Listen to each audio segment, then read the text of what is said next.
that's going to happen, but that's been making the rounds on social media today on a podcast. I think McKay Coppins was the host, so he was able to interview AJ. So we'll bring you some of that sound today on the program and get you ready for a couple of college basketball games tonight. Utah State can basically wrap up the Mountain West Conference if they get a win on the road against UNLV. So our three main local college basketball teams in action tonight. The Utah Mammoth take a little jaunt back east, starting with Washington.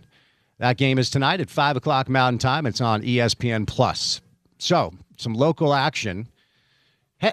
Headed down to the Jazz game last night, the Jazz Nuggets game last night. Enjoyed a surprisingly close basketball game that saw Denver take a 128-125 win over the Utah Jazz. A lot of people alluding to some questionable officiating and some challenges that looked rather obvious, but ended up going the other way. So, of course, everyone's surmising that the league is on the phone to help the Jazz tank because everything is a conspiracy theory these days. So, Jazz have now lost 6 straight basketball games. Keontae looked as good as he's looked since he's been back from that ankle injury. He dropped, Keontae finished with 36. That's his 19th 30-point game of his career. So some fun moments. The building was loud and proud, and it was a pretty fun night at the Delta Center as the Utah Jazz with a close L against Denver. Franchise tag day in the world of the NFL. We'll keep you up to date. The Cardinals are going to cut Kyler Murray. Where will he land? Breece Hall. Franchise tag put on Breece Hall by the New York Jets. Kenneth Walker is going to be a free agent. Kind of a surprising one there. The Super Bowl MVP.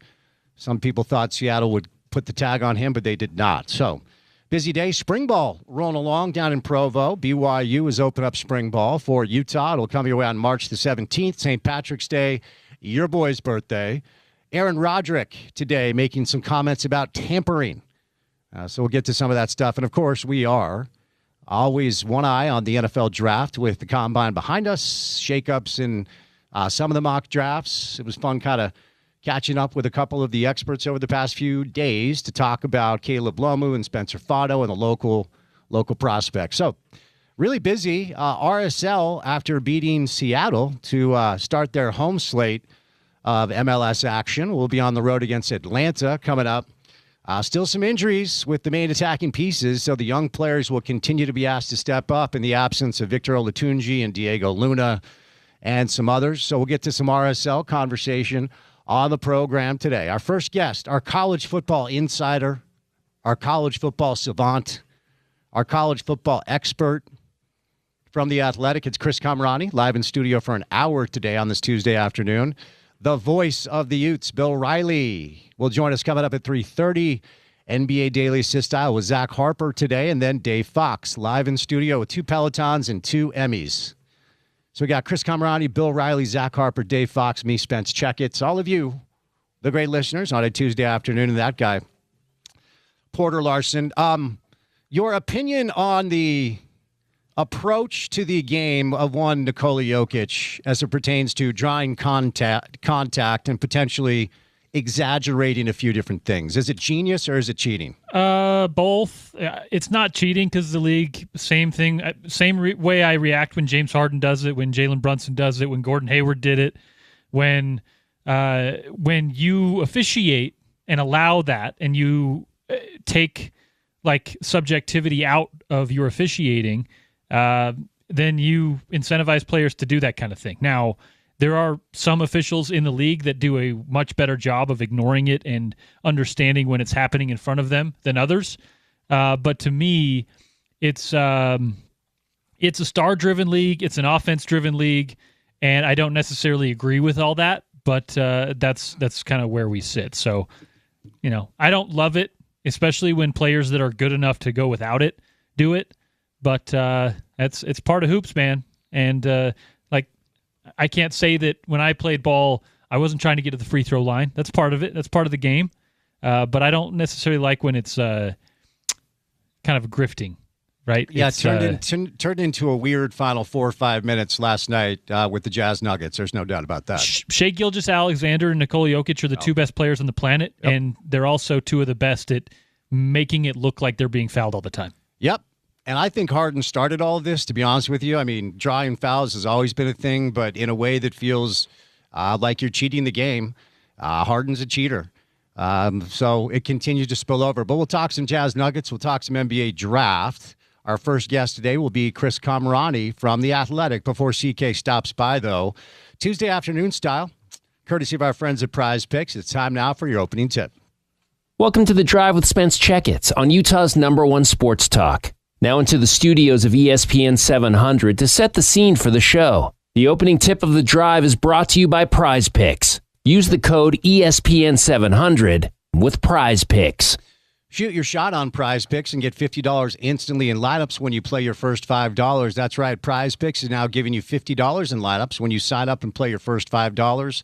Prize Picks makes every dunk, every dime, and every board that much more exciting. So don't miss this chance to get started on America's #1 app for sports picks. Prize Picks is available here in Utah, so no worries there. They've got a new feature. Right now, you have early payouts. If your player gets off to a hot start, you have the option to cash out the winnings before the game even finishes. Download the Prize Picks app today. Use the promo code ESPN700 to get $50 in lineups after you play your first $5. Promo code ESPN700 to get $50 in lineups after you play your first $5, because on Prize Picks, it is good to be right.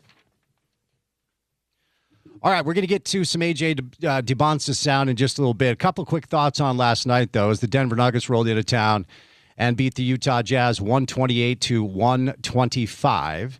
Jazz have now lost 6 straight basketball games. They're sitting 5th in the lottery odds as of now.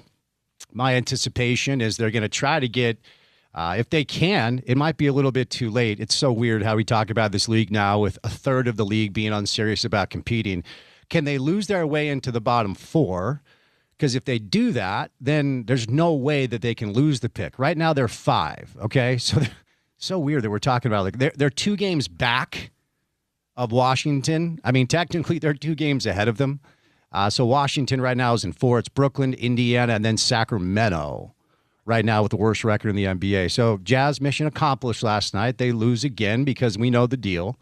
Probably checked every box you would want right now. And, you know, I want to make something clear here. The complicated part of talking about what the Jazz are doing, along with maybe 9 other teams, you know, maybe 7, 8, 9, 10 total, is like, if you're running the front office of the Utah Jazz or the Washington Wizards or the Sacramento Kings or any of these other teams that are doing what is obviously being done, or if you're on the ownership side, you probably understand why everybody's being critical of your approach. But at the same time, you're like, what else are you supposed to do to put yourself in the best spot possible to have a draft pick that could turn into a generational superstar? Brian Windhorst was talking about this, the Hoop Collective podcast. Our friends Tim McMahon and Tim Bontemps are on the pod with him.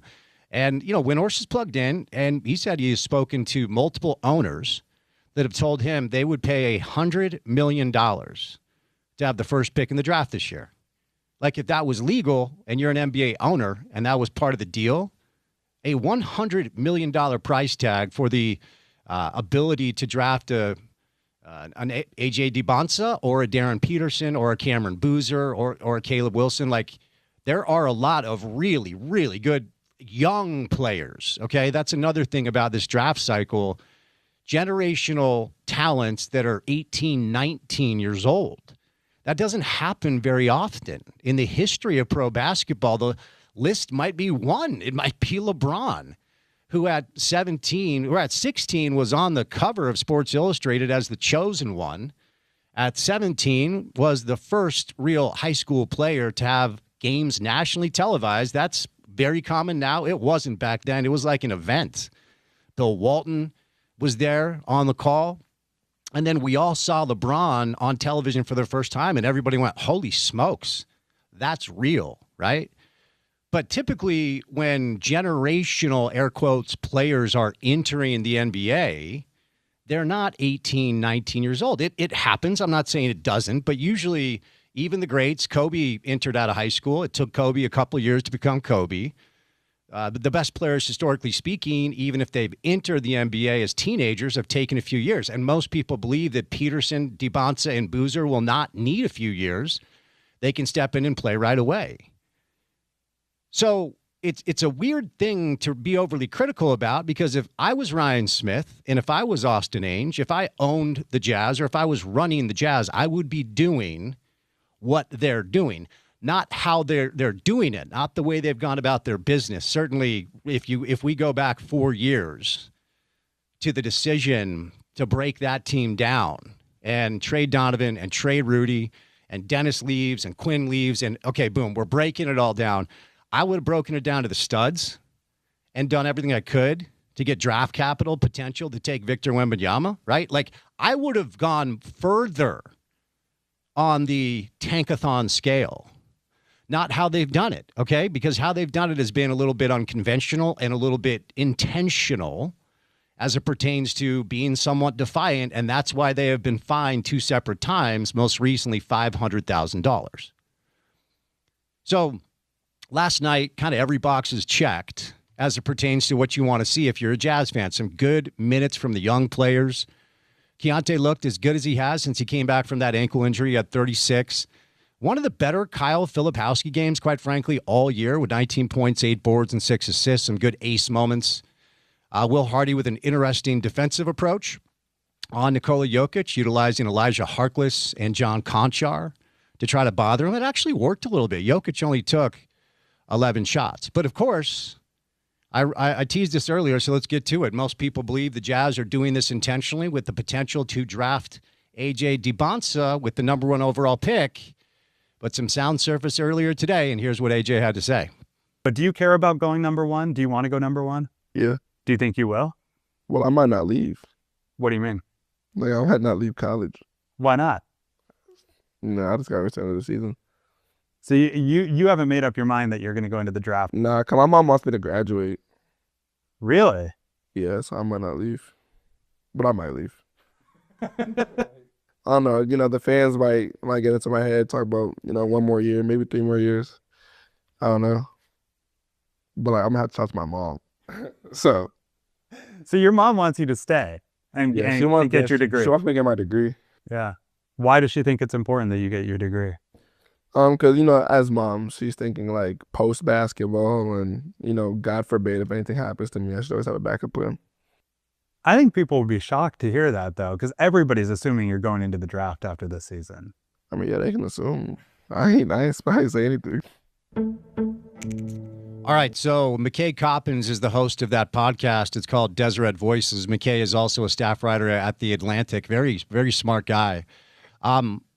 I don't believe that for a second, respectfully. No part of me believes that A.J. DiBonsa is going to be back at BYU next year. A.J. and his father informed BYU themselves that this was a 1-year deal. BYU knows they're paying $5 million for 5.5 months of basketball. That's a nice soundbite, and shout out to A.J.'s mother. But I think it's probably safe to say, almost no matter what happens, A.J. DiBonsa does not need to get his degree, respectfully. And if you want to go do it, go do it. But he has a chance to be the number 1 overall pick in a draft that's loaded. No part of me believes that he's even considering coming back to BYU. Yeah, I'm with you there. And listen, there's a bunch of NBA players that go to school online, get their degree, do the thing, even while being active NBA players or right after they retire, right? Like, you can still go do that and make the generational money that you will as a top flight draft pick. And if you see the smirk that AJ's got while he's saying all that, it kind of, I think, tells the story.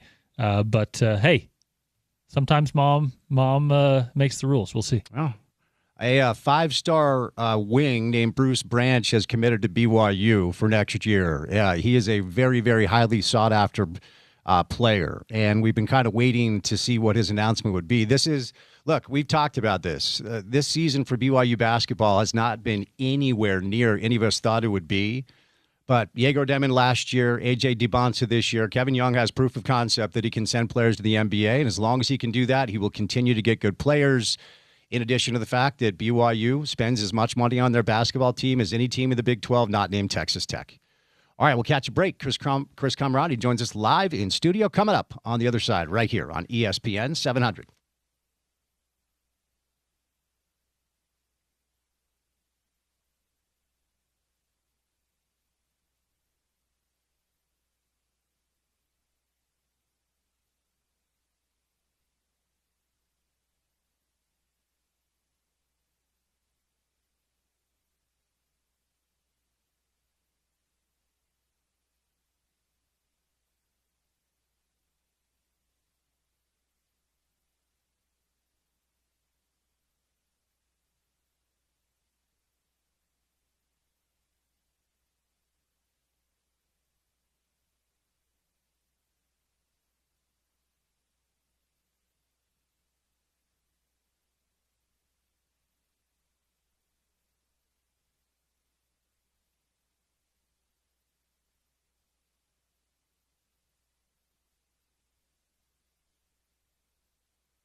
All right, white rappers only on a Tuesday edition of The Drive in honor of Jackson Dart.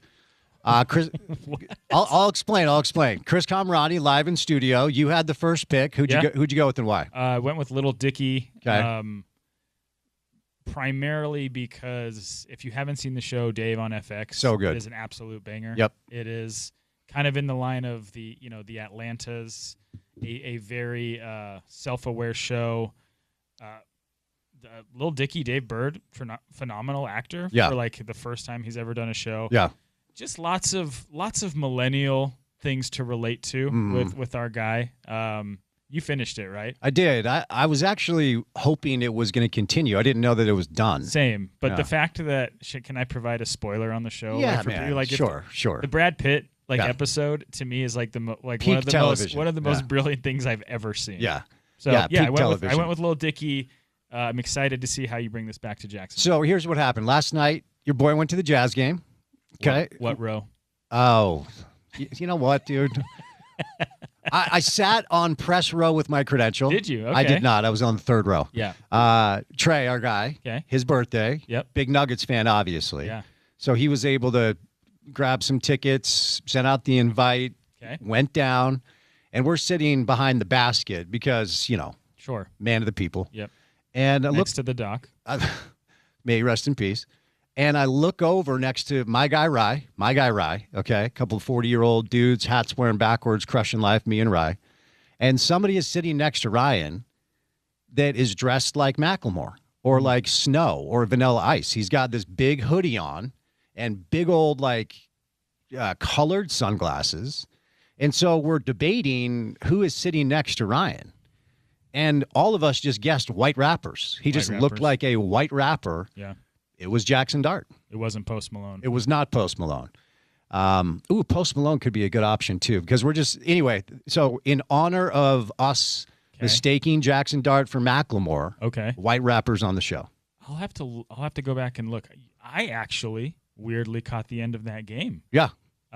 Because, bedtime was over. Actually, I had an indoor game, so I got home right before, and you're always checking the phone. I see Jazz were up by 2 with less than a minute. I was like, I'll turn on the SCG Plus. Yep. And took about 20 minutes to end the game.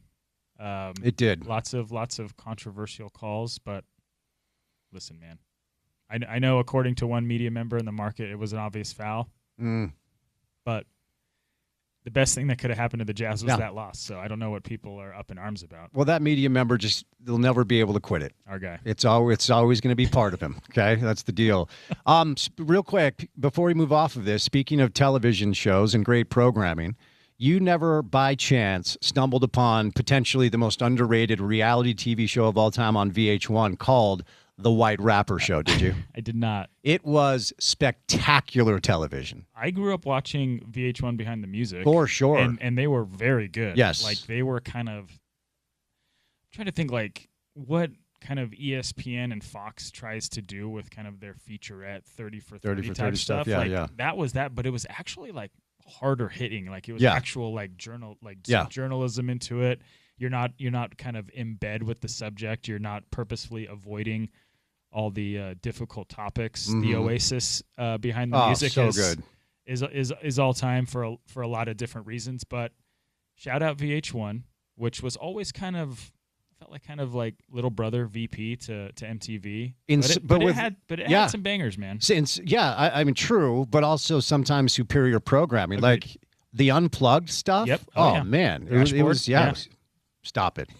Game-changing stuff, VH1. But the White Rapper Show was a group of white rappers. So just like a Bachelor type. Yes. Yes, they were all competing for a record deal. Got it. And they were performing in front of African-American rappers to try to earn a little street cred and respect. Oh, man. And it did not go well. So nobody came out. No. Nobody was like... The guy who won it, if I remember correctly, he referred to himself as King of the Burbs. His name was John Brown. I mean, I kind of respect that. That's a little Dicky-esque. And my buddy, who was the only other person on the planet watching this, sent me, because he heard Sean and I talking about this earlier, sent me the winning line that he used. Okay, the bar. And you can... Yeah, You can yes. share it on the show. It was, I got so much cash, I can't even bend wallets. I'll play D, take the trophy, and leave like Ben Wallace. Okay. Fire. And, well, Defensive Player of the Year. it was good. It was good enough to win the thing. But the funniest part was watching these black dudes just crack on the white guys no matter what. You know, like it was honestly, and you can't find it anywhere. Like YouTube doesn't have it. The White Rapper show on VH1. I'm convinced that me and my buddy Brandon are the only two people that watched it. I haven't looked, but do you think it is easily accessible to find the old And One mixtape? Oh, yes. VHSs. I have them. I mean, I had them once upon a time. Yeah. But I'm saying like on YouTube. I don't like know. I'm thinking of our guy, the professor. Hot sauce. Hot sauce. Yeah. And just thinking about, the guys that maybe kind of debunked stereotypes, even going to the pros. White Chocolate. Sure. The legend. Yeah. Jason Williams. Yeah, he's been making the rounds on podcasts lately with some excellent good stories. Yeah. I mean, those Kings teams, man. Yeah. Pretty good. Give me the Chris Kamrani indoor team comp. Who are you on your indoor team? Ooh. Keep it with RSL, either current or historic. That's a great question. Tony Beltran. I mean, it's going to be my guy, Ned. Ned Grabavoy. Bombing up and down the wings. Okay. Pass first. Okay. Keep possession. All right. Yeah. I'm not looking to shoot, man. Yeah. Everybody gets mad at me. And I'm like, listen, I grew up watching good point guards. Mm-hmm. Assists are cooler. Mm-hmm. It's like the line in Bold Durham. Strikeouts are fascist. Yeah. You know what I mean? Love it. Like let's spread the wealth a little bit. So we're talking about a midfielder with a little bite. Yep. Not afraid to get into a tackle. But more comfortable on the ball. Yeah, for sure. Not so much holding, so I'm not going to go, Nate Bench's, Emeka and Ellie. Shout out. But yeah, just always looking to retain possession. I like it. Yeah. I like it. All right, quick thought on the Jazz game last night since you saw it. I think it was Harden. Okay, I think this is all James Harden's fault. And it's an interesting conversation because drawing fouls has always been an art, and you want to get to the free throw line. But I feel like Harden was the first person to cheat the game, to do it. And it's continued over now where Shea does it. And Jokic has taken it next level where he will hook your arm, push you out of bounds, fall on top of you, and then flail like he's the one that got fouled. And it was working last night. Well, are we willing to go deep into the annals of history? Because if we're talking about Harden, you can't not bring up Michael, Kobe. I mean, you're talking about Jazz fans who have PTSD from guys who are pump faking and drawing. I mean, I think Harden just was a little more theatrical about it. I think throwing the head back. Yeah, the head back kills me. The head back is what he brought. But in terms of just the game, no longer incentivizes any sort of defensive prowess. Mm-hmm. So, even though I was able to watch. Elijah Harkless. Not Elijah Millsap. Elijah Harkless tried to defend Nikola Jokic. I mean, I haven't watched an NBA game in years, but I'm like, this is the first time I've actually seen somebody try to play defense on somebody regardless of the height disparity. Uh-huh. He got under his skin a little bit. Yeah. Seemed to have worked. Jokic is hard because he's simultaneously the best player in the league, the strongest player in the league, but has a tremendous amount of finesse. The skill level is off the charts.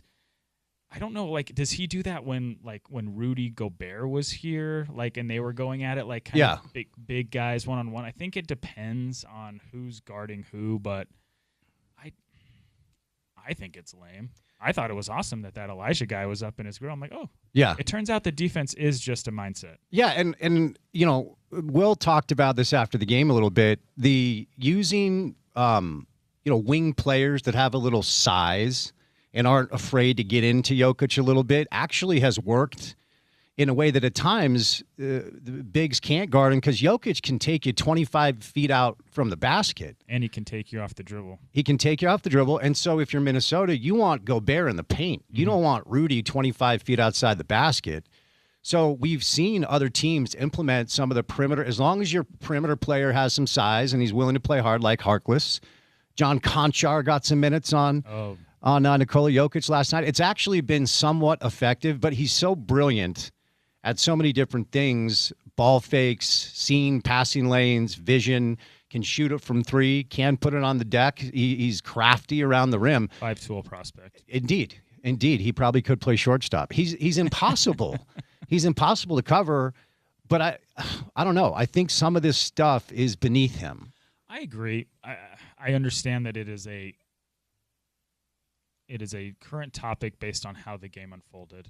The Jazz winning that game is awful for the Jazz. Absolutely. I don't care what anyone says. 100%. To me, I'm going to go 30,000 view, take of this whole thing, and it's like Keontae George having a great season. Ace Bailey obviously has some decent games. But after that, is this Elijah Harkless guy going to be in the rotation next year? So I'm saying, the Jazz find themselves in this no man's land of they need to lose games, but they also need to find ways to develop other guys who basically haven't been able to do that. Shouldn't that have been Cody Williams, a lottery pick? I'm just saying, there are other guys on the roster that you would hope are going to be, linchpins of the future. Yeah. But it's I felt and you can correct me if I'm wrong, Harkless was a two-way guy at some point. He wasn't a full timer this year. So yeah, the Jazz have a ways to go. I know that everyone's stoked about the Jaren Jackson Jr. trade, and they have to figure out a way to bottom out over these next 20 games or whatever. So correct. I need you to explain this to me because, like Michael Scott, explain this to me like I'm 5. The lemonade stand? Is there a way that the Jazz can hold on to their pick no matter what? Or, okay. Bottom 4. Okay. They're 5 right now. So it's just bottom 4 records. It doesn't have to do with lottery or anything. Right. Bottom 4, you cannot fall past 7. And the Jazz just, the top 7's fine. It's 8, then it goes to OKC. But isn't there, wasn't there this recent thing in lottery history where, a top 4 team fell? And it wasn't the Jazz, because I know the Jazz fell when they fell to 5 last year. But I feel like that 4 spot can still allow you to slide. I don't think you can fall past 8. Okay. If you're in the bottom 4. There's still no guarantee. Turns out the NBA draft lottery, tremendously flawed. Yes, and it is, so the bottom 3 teams, 14% chance at 1, 52.1% chance of landing a top 4 pick. And so the top 4, bottom 4, it's so weird how we talk about NBA basketball now. Like I said earlier, the Jazz are 2 games behind Washington. Technically, they're 2 games ahead. So the chances incrementally go down the further you fall, as far as the chances that you're going to fall even further than where you land. But I do believe that if you are in the bottom 4, you're guaranteed at least a top 7 pick. That, I believe, is my understanding. I'll have to look it up and see if there's anything up to date. I read something on Tankathon that if the Jazz get in the bottom 4, they're going to hold on to the pick. All right, well. So ultimately, your point about, should that be Cody Williams? Probably. But the fact of the matter is, the 2 chances the Jazz have had at the highest picks in their back pocket since the trades, Taylor Hendricks plays for the Grizzlies, and I don't think Cody Williams is an NBA player. And so when you look down the stretch, a guy like Elijah Harkless, this is an opportunity for whether it's Elijah Harkless, whether it's John Conchar, I don't know what their plans are for him, whether it's Fee Mikhailuk, or even Cody, who only played 11 minutes last night. If you're not part of the future plans, this is a golden opportunity for you to actually play NBA minutes in front of NBA coaches and NBA GMs. A guy like Elijah Harkless on most teams is probably in the G League or not even getting off the bench. He got 27 minutes last night and played his ass off against Jokic. So is there a GM that saw that and said, I'll give him a job next year? Is there, and we're going to go big brain NBA think tank right here. Is there still room for those types of guys in today's NBA? The guys who basically grit their way onto the team.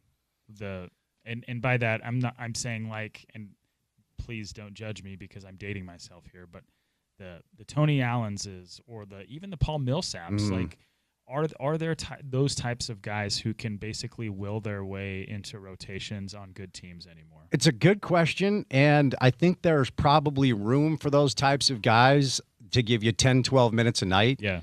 But you made an earlier point about the rule changes, and honestly, it's not just the rule changes, the skill and size of NBA players now. It is amazing to watch a 7'6" person cross over and shoot a 26-foot three-point shot. Like, the shot making is so elite. It's starting to become this in college basketball as well. So you combine better offensive skill with rules that are punitive for defensive players.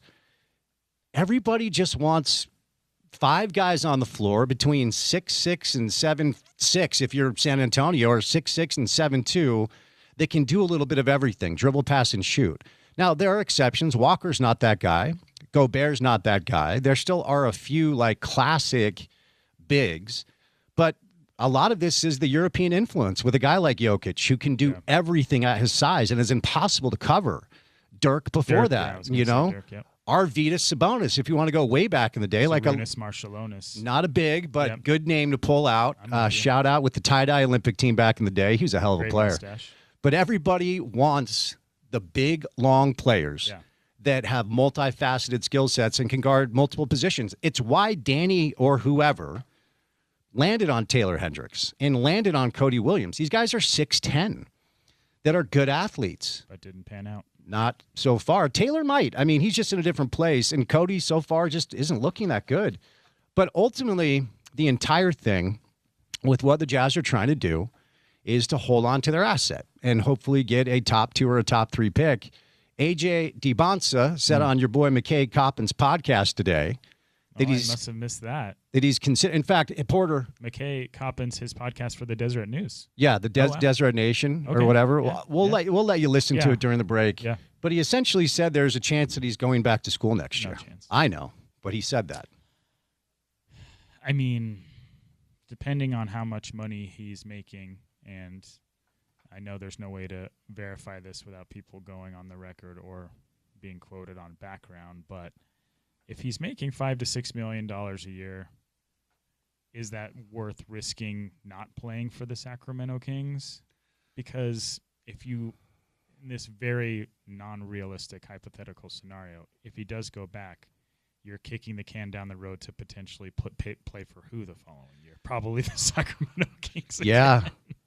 Yeah, I mean that's the problem. I love my Kings fans. I'm not trying to send strays anybody's way, but there's no way he's not going, man. Like, despite all this, Darren Peterson stuff, the odds are he might go 1 at this point. He's the Vegas favorite to go 1 now. Okay. Yeah, I mean the Peterson stuff, and look, I think it's a fair conversation to have, because this isn't, in my opinion, like I watched Darren Peterson in some of the high school tournaments, and look, last year's high school class, like, Darren Peterson was playing in games against the Boozer twins. He was playing in high school games against some other elite prospects across the country, and he was impossible. Nobody could do anything with him. He does not look as explosive as a college player as he did in high school. He just doesn't. So I think the concern should be more, how healthy is he? Not, is he sitting out intentionally? Like, is this kid okay? Yeah. Now, we'll get medicals on all these players in April or May. During the combine, right? Yeah, and so if you're an NBA team, you just wait until you can get your doctors to check him out to make sure he's good. But outside of the whole conversation about is Peterson sandbagging it, I'd be more inclined to say, is he healthy? Mm-hmm. AJ looks awesome. I mean, BYU basketball has not been close to anything that we thought they would be, but the AJ experience has been exactly what we thought it might be. That kid is special. He's very good. And you're going to wait to see what the residual effects are if Kevin Young is able to continue, or I guess not continue. I think AJ is the first domino. If there is several dominoes to fall, does he basically become a precedent set for Kevin Young to be able to, I'm not even going to say change narrative because that's lame, to be able to get highly talented players to come play for him in Provo? They just signed Bruce Branch III, 6'7", 207. I think he's the number 7 prospect in the country for next season. That's a good name. Bruce Branch III. Yeah. Sounds like an adult film star. Sounds like, yeah. But no, we've been waiting to hear this kid decide and announce where he's going to go. He just barely did. He did like an hour ago. Oh wow. He could have gone anywhere. I mean, I don't know that he's proof of concept, as we've talked about. I don't know that he's necessarily AJ, but he's one of the top 5 players in this class. He's 6'7", 6'8". He looks like AJ. He's built like it. So, there are things to measure a win for BYU this year that isn't just the fact that the team isn't a top 3 team in the league. So what is a loss for them this year? Oh, just the fact that, I mean, the loss is simply they're not near as good as I thought they would be. Okay, let me phrase it differently. How would you define a successful season for them based on the tournament? I thought they'd be a top 3 team in the league and have a chance to make a run. I always hesitate to be like, that's a Final Four team. Yeah. Because the tournament's impossible. It's a one and done, and oftentimes several of the top tier teams don't even make it through the second round. Well, and the thing that's cool about college basketball, and I'm not a college basketball guy, but come tournament time, like, it isn't always indicative of like who has the most talent. Like, sometimes you'll come across a bunch of teams, Duquesnes, right? With a bunch of guys who've played with each other for 4 years. Yeah. They know how to play, and they'll beat some of these teams. Yeah. And they'll make a run. Yeah. If you can, even a mid-major, to your point, now the problem is with what the ecosystem is now, it's no different than football. Like, if you're playing for a Duquesne, and as a freshman, you're like conference freshman of the year. Someone's going to come. Tennessee's going to call you and say, "I'll pay you $2 million to come play for us." Right. Somehow, some way, if you can have players, Utah State's got a couple of kids that have been up there for a while. I was just going to say, I think like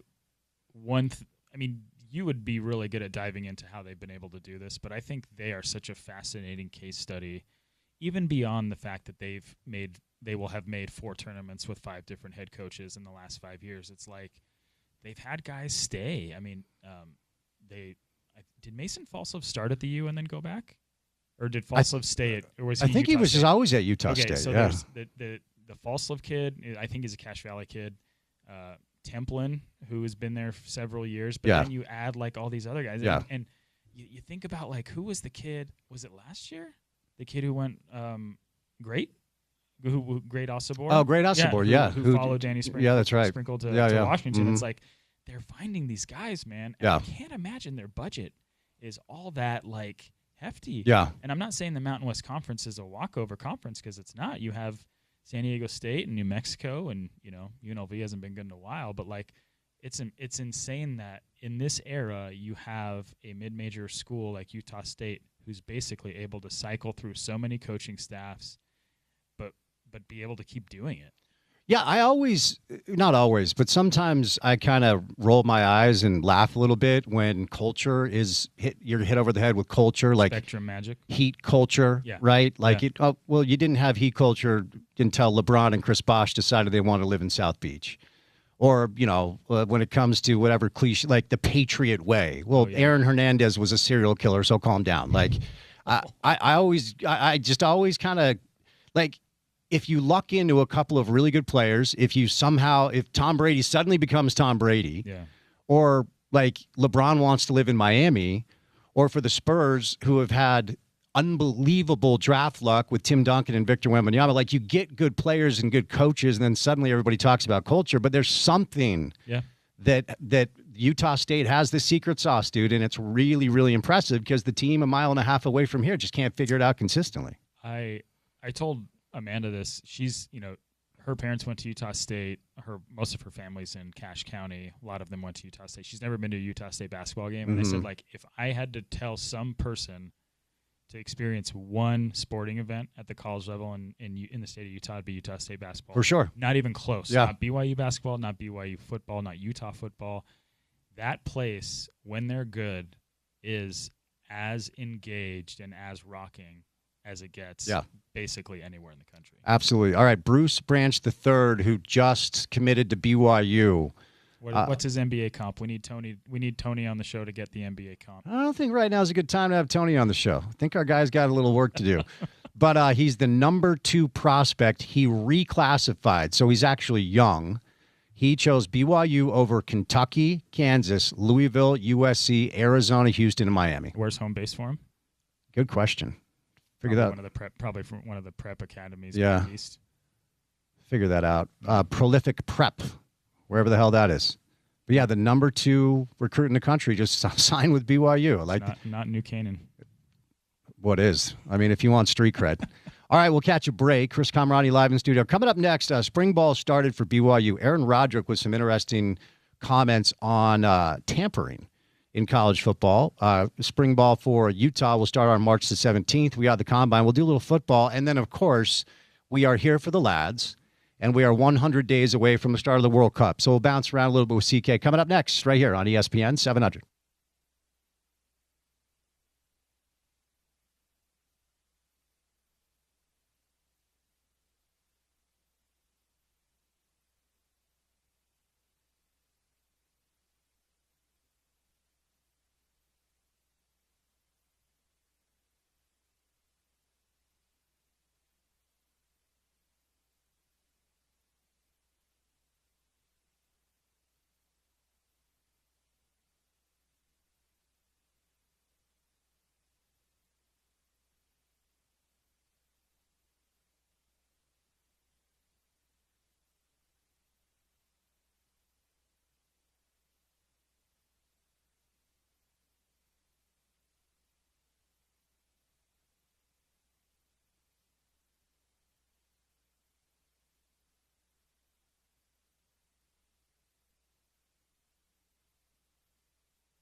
Is this more Little Dicky on the show?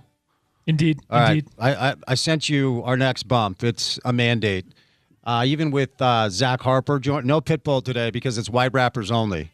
We're going to go a little Informer Snow. Chris Camerani live in studio for one more segment here. Real quick, 100 days away today from the World Cup being played in our region. In our region, yeah. Well, don't bury the lead. Who is Bill Riley going to pick for his white rapper walk-up? Huh. You better get on the horn, Porter. Jelly Roll? Okay. Is he a rapper? Is Jelly Roll a rapper? I don't know. Is he the guy with the face tattoos? He is. He won something recently. He did. Good for him. I believe it was a Grammy. Jelly Roll would be my best guess, but I have no idea. So now that we've got the lead out there, 100 days away from the World Cup, as our resident soccer expert, excited? On the fence? Okay. I do think there will be a lot of logistical problems that end up happening.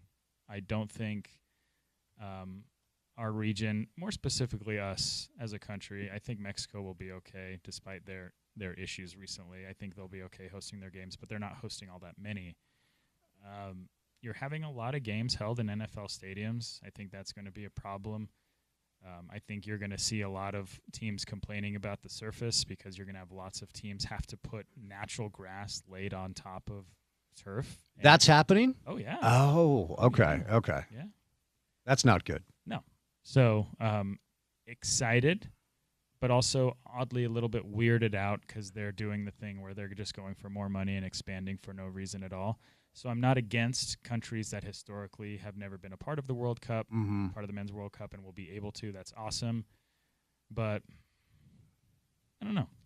So the reason for the expanded field is simply capitalism rules. That's what it is? For some reason, I thought there was a spin on it as to why it was a new format. There's always a spin on it. Right. But, yeah, it's just they were voted to expand it. And now there's a bunch of teams that are getting their first shot. And listen, if there is an epic upset, even if there's a draw between one of these really small teams and a powerhouse, that'll be an awesome moment. Like, I'm not against it. But this is a slippery slope, as we've seen with, college football. Apparently there was talk recently that they want to expand March Madness to more teams. And I'm like, guys, you're giving me a headache here. There always is talk about expanding March Madness, and it's always so dumb. It's as perfect of an event, in my opinion, that we have on our sporting calendar. Where do you stand on first four? First four in. Didn't need it. Unnecessary. But you could go back to 64 straight. For sure. Yeah. But, whatever. It's like an appetizer the night before, and the games are usually fun. Little bloomin' onion. Stop it. I will say this. I know you don't watch a ton. College basketball, and maybe it's because of how many unserious teams there are in the NBA and how sick and tired I am of the Jazz continuing this 4-year, whatever the hell it's been. The college basketball product this year has been really good. Like this freshman class, there's a chance that the player of the year in the Big 12, AJ, the ACC, Boozer, and then the point guard from Arkansas in the SEC. Like, we might have 3 conference players of the year in our main conferences that are all freshmen. That's never happened before. And a lot of the international players that were never interested in playing college basketball in America, now that they can get paid a couple mil, we've got a lot of really good young international players. Alex Jensen just signed a kid from Austria, I believe, who's going to come. They can't talk about it because it's not official yet. So this influx of, like, the G League is going to die. I'm sorry. I don't think it should. I think in theory it's a good idea.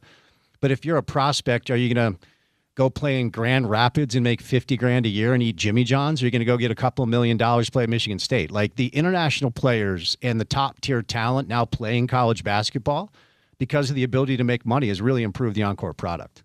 Have you started breaking down your draft class tape yet? I have not. When does that start? Or do you have to wait till the end of the season to break it down? Well, I mean, I'm always grinding tape, as you know. But if I want, I've got to really dig in about a month prior to the draft. Got it. We'll get there. We were talking about this. So, NFL Combine, Spencer Fano and Caleb Lomu, just off the charts, right? Spencer is 6'4", 311, and ran a sub 540. And Caleb was among the highest performers as well. Spencer's probably going to be a top 5 or 6 pick. We'll see if Caleb's a first rounder. I think that he is. How big of a loss is Jim Harding, and how much pressure is on Jordan Gross? Oh, I mean, well, you can make an argument that Jim Harding is one of the best offensive line coaches in the country. The fact that he was able to retain guys like Spencer Fano and Caleb Lomu when I'm sure lots of other people came calling, but also develop dudes over the years. Like Jim Harding put a lot of guys into the NFL, maybe not first rounders, but lots of guys that came to Utah as projects, and he basically helped mold them into, NFL draft picks. I think that, to me, by far, is the biggest loss to go along with Kyle Whittingham. I think people were really upset that Jason Beck left, but I think proof of concept is Jim Harding was with Kyle Whittingham at Utah for, I think, almost a decade, if not more. And listen, if you're going to be a team that prides itself on being able to compete up front and own the trenches, as they say, it starts there. And Jim was among the best in the country. I do think there's a lot of pressure on Jordan Gross. State media here will tell you that Jordan Gross is going to come in and own all these recruiting visits and sign all these types of players. Jordan Gross is, a Hall of Fame player at the University of Utah. He was a great pro. He was able to secure the commitment and, retain his left tackle from the state of Idaho. But Jordan Gross was also coaching. I think, I don't know what the comp is, but, when I interviewed him for a story last year, for a story on just Idaho football prospects, it had to be close to what 2A or 3A is here, Porter. I think it was almost like. What are you saying? I'm not taking shots at my guy. As a former high-level 2A athlete, but Porter is taking some umbrage there. Making that leap, no matter how talented of a player you are, to go from coaching, his left tackle had to play both ways as a 5-star player. Yeah. That means you're at a small school. So the fact that Jordan Gross is making that leap to now being at the Power 5 level, trying to recruit against all these guys, there's going to be a learning curve. Fruitland, 10-1, and they won the Snake River Valley Conference title. Yeah, Kelvin Obot, 5-star player, had to play both ways. Wow. Well, it just continues to strike me, and I'm not sure how many of us fully understand what a loss not just Caleb and Spencer are, but the other offensive linemen that graduated and moved on. Yeah, 3 guys that played so many games. I mean, we talk about last year, so many people thought Utah was going to, go undefeated and all this stuff. The fact that they had that good of a line that played so many games together, I think it had to have been less than a handful of games missed last year between all 5 of those guys due to injury, which is insane. Yep, and probably the main conduit to why that was the best rushing team in the Big 12, one of the top 3 or 4 in the country. Story idea for you. Hit me. Let me read a quote from Morgan Scally. Quote, this is about Jordan Gross. Jordan has had many opportunities to coach over the past several years, both at the collegiate and NFL levels, and I'm elated that our offer to come home was one he felt he couldn't turn down. I want you to find out the origin story about elated. Elated. There's no group of people in the world that use the term elated quite like Utah football players and coaches. Well, it starts with Kyle. I had Casey Evans was in studio. Okay. He's now the head coach of Olympus. Okay. Within the first 10 seconds, he said he was elated about the opportunity. Yeah, I think some people have a little tick, and it's a great word. It rolls off the tongue really well. Oh, I'm not knocking on the word. But I'm just saying, I just think some people fall in love with certain adjectives. It's great. Porter, do you have any insight on the origin story of why Utah football players and coaches seem to love the term elated as much as they do? I think it's just a simple linguistic thing that Kyle is. I mean, you'll hear Kyle-isms all over the place in that program, and I think that'll probably be the case for a while, as so many of those guys are tied to him. I'm very curious as to whether or not elated is going to permeate throughout the Michigan culture now that Witt's there. Oh, I mean, he's going to be talking about it in his press conferences for sure. Yeah. For BYU spring football going on now. They always start early. Utah, March 17th, St. Patrick's Day. Your boy's birthday. 42. Close. I'll take it, though. I'll just say this. This is the final year that I'm allowed to say I'm in my mid-40s. Oh, man. In 2 weeks, I will no longer be able to say that. Thanks. He doesn't look like he's joking. Okay. People online are wondering if he was. So Aaron Roderick was asked what he likes from the wide receiver group, because there's a lot of new wide receivers. Chase Roberts is currently going through the process of trying to make the NFL, and Parker Kingston is caught up in all the stuff that we know about. We'll get an update there in a moment.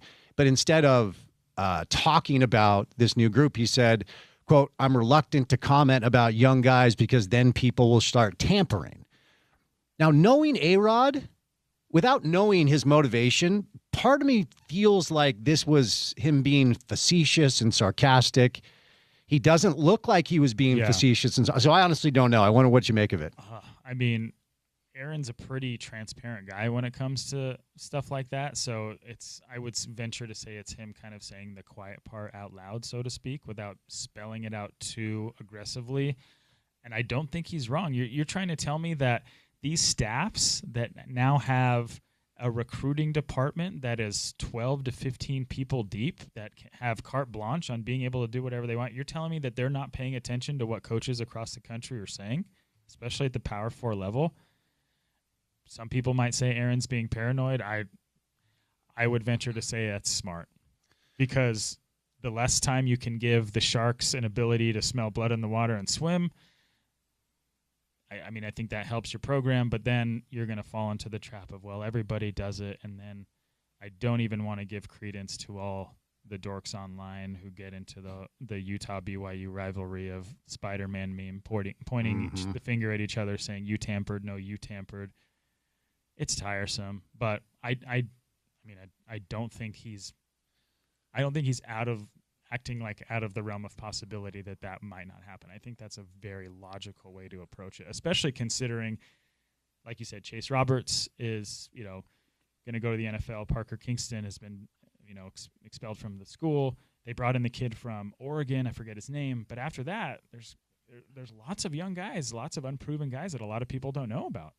Well, and I think this is just my best guess, because it kind of strikes me the way people talk about tampering in the NBA, where, you'll hear people clutching at their pearls saying nobody tampers in the NBA. That's not a thing that happens. And then at 12:01, when free agency opens, 15 deals are announced. Yeah. Right. So everybody does it in the NBA. And my inclination would be most everybody does it in college football, one way or the other. Now, there are plenty of ways to do it. I'm not saying Kalani is calling Utah's offensive lineman or Morgan is calling a linebacker from BYU. I am saying, like, oh, wait, you know a guy who knows a guy who knows. Yeah, so let him know that there's interest. There are ways to get around it, right? That's how it works. And I think that's what a lot of fans don't understand, is that in this era where there are no, as we like to say on the drive, guardrails in place, you can have third place parties be like, "Hey, I'm Jeff. What do you think?" And there's lots of Jeffs out there, man. A lot of Jeffs. Now you are working on, well, I don't know how you would characterize the Parker Kingston story. You're the guy from The Athletic that's kind of in charge of, and I'm just curious if there's any update at all. I haven't heard anything as a result, or I should say, as maybe about a week. The judge in charge of the case in the 5th District Court down in St. George has moved the preliminary trial date up to March 23rd. Okay. Basically, he moved it up an entire month. That's all we have. That's it. Yep. Okay. Yep. I want to revisit something with you, because we were talking about spring football, and I don't know if it was last year or the year before, but there are several teams that no longer do a spring game. And I think you guys over at The Athletic on a couple of occasions have written about the possibility of maybe having a scrimmage or something in place of it. I haven't heard anything about Utah or BYU, but I think 7 or 8 top teams in the country just no longer do a spring football game. Are we going to continue to see that trend? I think so. Ironically, Deion Sanders in Colorado have been trying to schedule a inter-program scrimmage between Colorado and Syracuse. Oh. But the NCAA didn't sanction it. Okay. They have to get all these, like, the one thing that the NCAA decided to put their foot down is, no, we don't want Colorado and Syracuse practicing against each other in March, right? Like we found the line, huh? Yeah. Okay. Like people can give Dion lots of flack for lots of things, but I think it's a brilliant idea. Yeah. Like kind of how in NFL training camp, how you'll have a couple teams go to the same camp, scrimmage each other for a couple of days. I think that makes sense. The spring game now is an opportunity for your star players to get hurt. It is an opportunity for fans to get excited about players that aren't going to be that good. And it gives coaches an opportunity to see what, I guess, they look like in a game day scenario. But, like, you're still having scrimmages, just not with fans in front of them. So I don't know. I mean, I do know the universities can charge for it and make money. So that's always going to be a benefit to the schools. But it is going to be interesting to see how many more schools follow suit this year, because some have decided to just like let it fall off the wayside. But for a lot of these schools, it's kind of a hallmark of the calendar for a lot of these small college towns. It probably is a huge economic booster for a lot of, businesses in town. So it goes beyond just the fact of like, is your star running back going to sit out? Yeah. It's going to impact a lot of people. Do you think, and I was talking to Sean about this, will the access be different for Utah football with Morgan in charge? Yeah, like, are we going to be able to watch practices? Are we going to be able to actually, try to do our jobs? I don't know. That's a question for Riles. Riles going to be on. I'll ask him. I mean, like, honestly, I don't know. Now, and I think for some new young head coaches, they try to change things to become maybe a little more welcoming to whether it's the fan base or the media members covering the team. But I don't know. That's a great question, because once upon a time when we covered the team, you could just go. Yeah. This was pre-Twitter / when you had to have like very archaic apps on your phone to even try to like access it. So coaches weren't afraid of having people masquerading as media members reporting on who got hurt at practice, so on and so forth. I don't know. That's a great question. I mean, I think those are kind of the little things that you'll see if Morgan is trying to put a stamp of his own on the program. How about this? Let's put the jugs machines away while we're interviewing the coaches and players. Morgan, if you are listening, and I know that you are, what's up? Little access. Let's watch a little practice. But if I could die on a hill, let's just kill the jugs machines for the 10 minutes that we actually get to talk to coaches and players. I don't think that's by accident. Oh, of course it's not. And I don't know why, but I'm sure they just think it's funny. Yeah, I'm sure. Because, that's one thing to, try to dig in about. Can we get a consensus that we're anti-jugs machines during interviews? Oh, yeah. Well, especially for my friends in the TV and actual audio space. Exactly. It's awful. I mean, for me, like, I can just rewind and not have to worry about it. But for you guys and for the TV folks, like it is almost like a death knell. Yeah. Like you can't play it on there because people hear that on the radio and like, oof, next. Yeah. No, I've had to pull out a practice sound multiple times over the years because of that. Was there ever any time you could watch the whole practice, like every? Oh, that's a good question. I'm trying to remember because I started in 2007. I'm so old, man. Not as old as you, but just appreciate that. Pretty close. Thank you.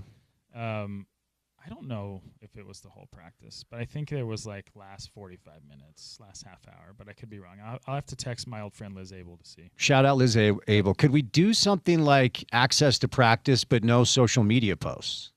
I think so. I think the Jazz every once in a while will have like an understanding of like they'll get their reporters together and like we'll talk about it and then like everybody can kind of go disseminate it their way rather than getting it out and just like. Well, there was one poser. It doesn't do anything. Sorry. No, I was gonna say there was one poser that ruined it for everybody with the Jazz. Poster.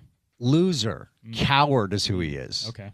And he's the one when Draymond was talking about lack of nightlife, and he knew that tweet was going to get engagement. So the whole thing was taken out of context. Yep. But it was as a result of a conversation that was supposed to be private with Draymond and his teammates. Yep. And this idiot decided to send out the tweet about Draymond knocking on Salt Lake City's nightlife. It has taken on a story of its own because people forget what the origin was, because that's how this stuff works.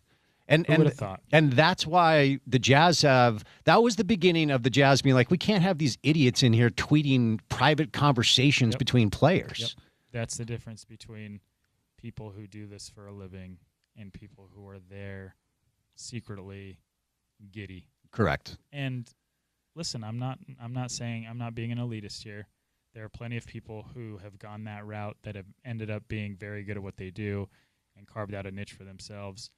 But it is a professional workspace that was once upon a time viewed kind of as to be there was a privilege. Mm-hmm. And I don't know if it's like that anymore. Yeah. And that's not the NBA, not the Jazz. It's basically everywhere. But I would remind people, and I beg you to listen to my words here, posting on social media is not coverage of a team.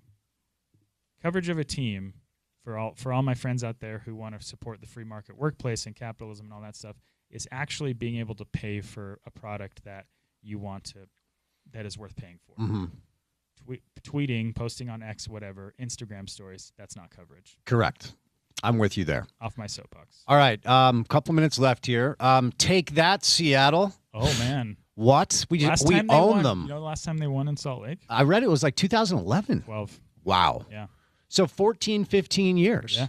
And they're good. Like every year, they're one of the, like, what gives? Yeah. How do we keep getting this done? Well, I think Seattle has probably had the last laugh over the last 15 years.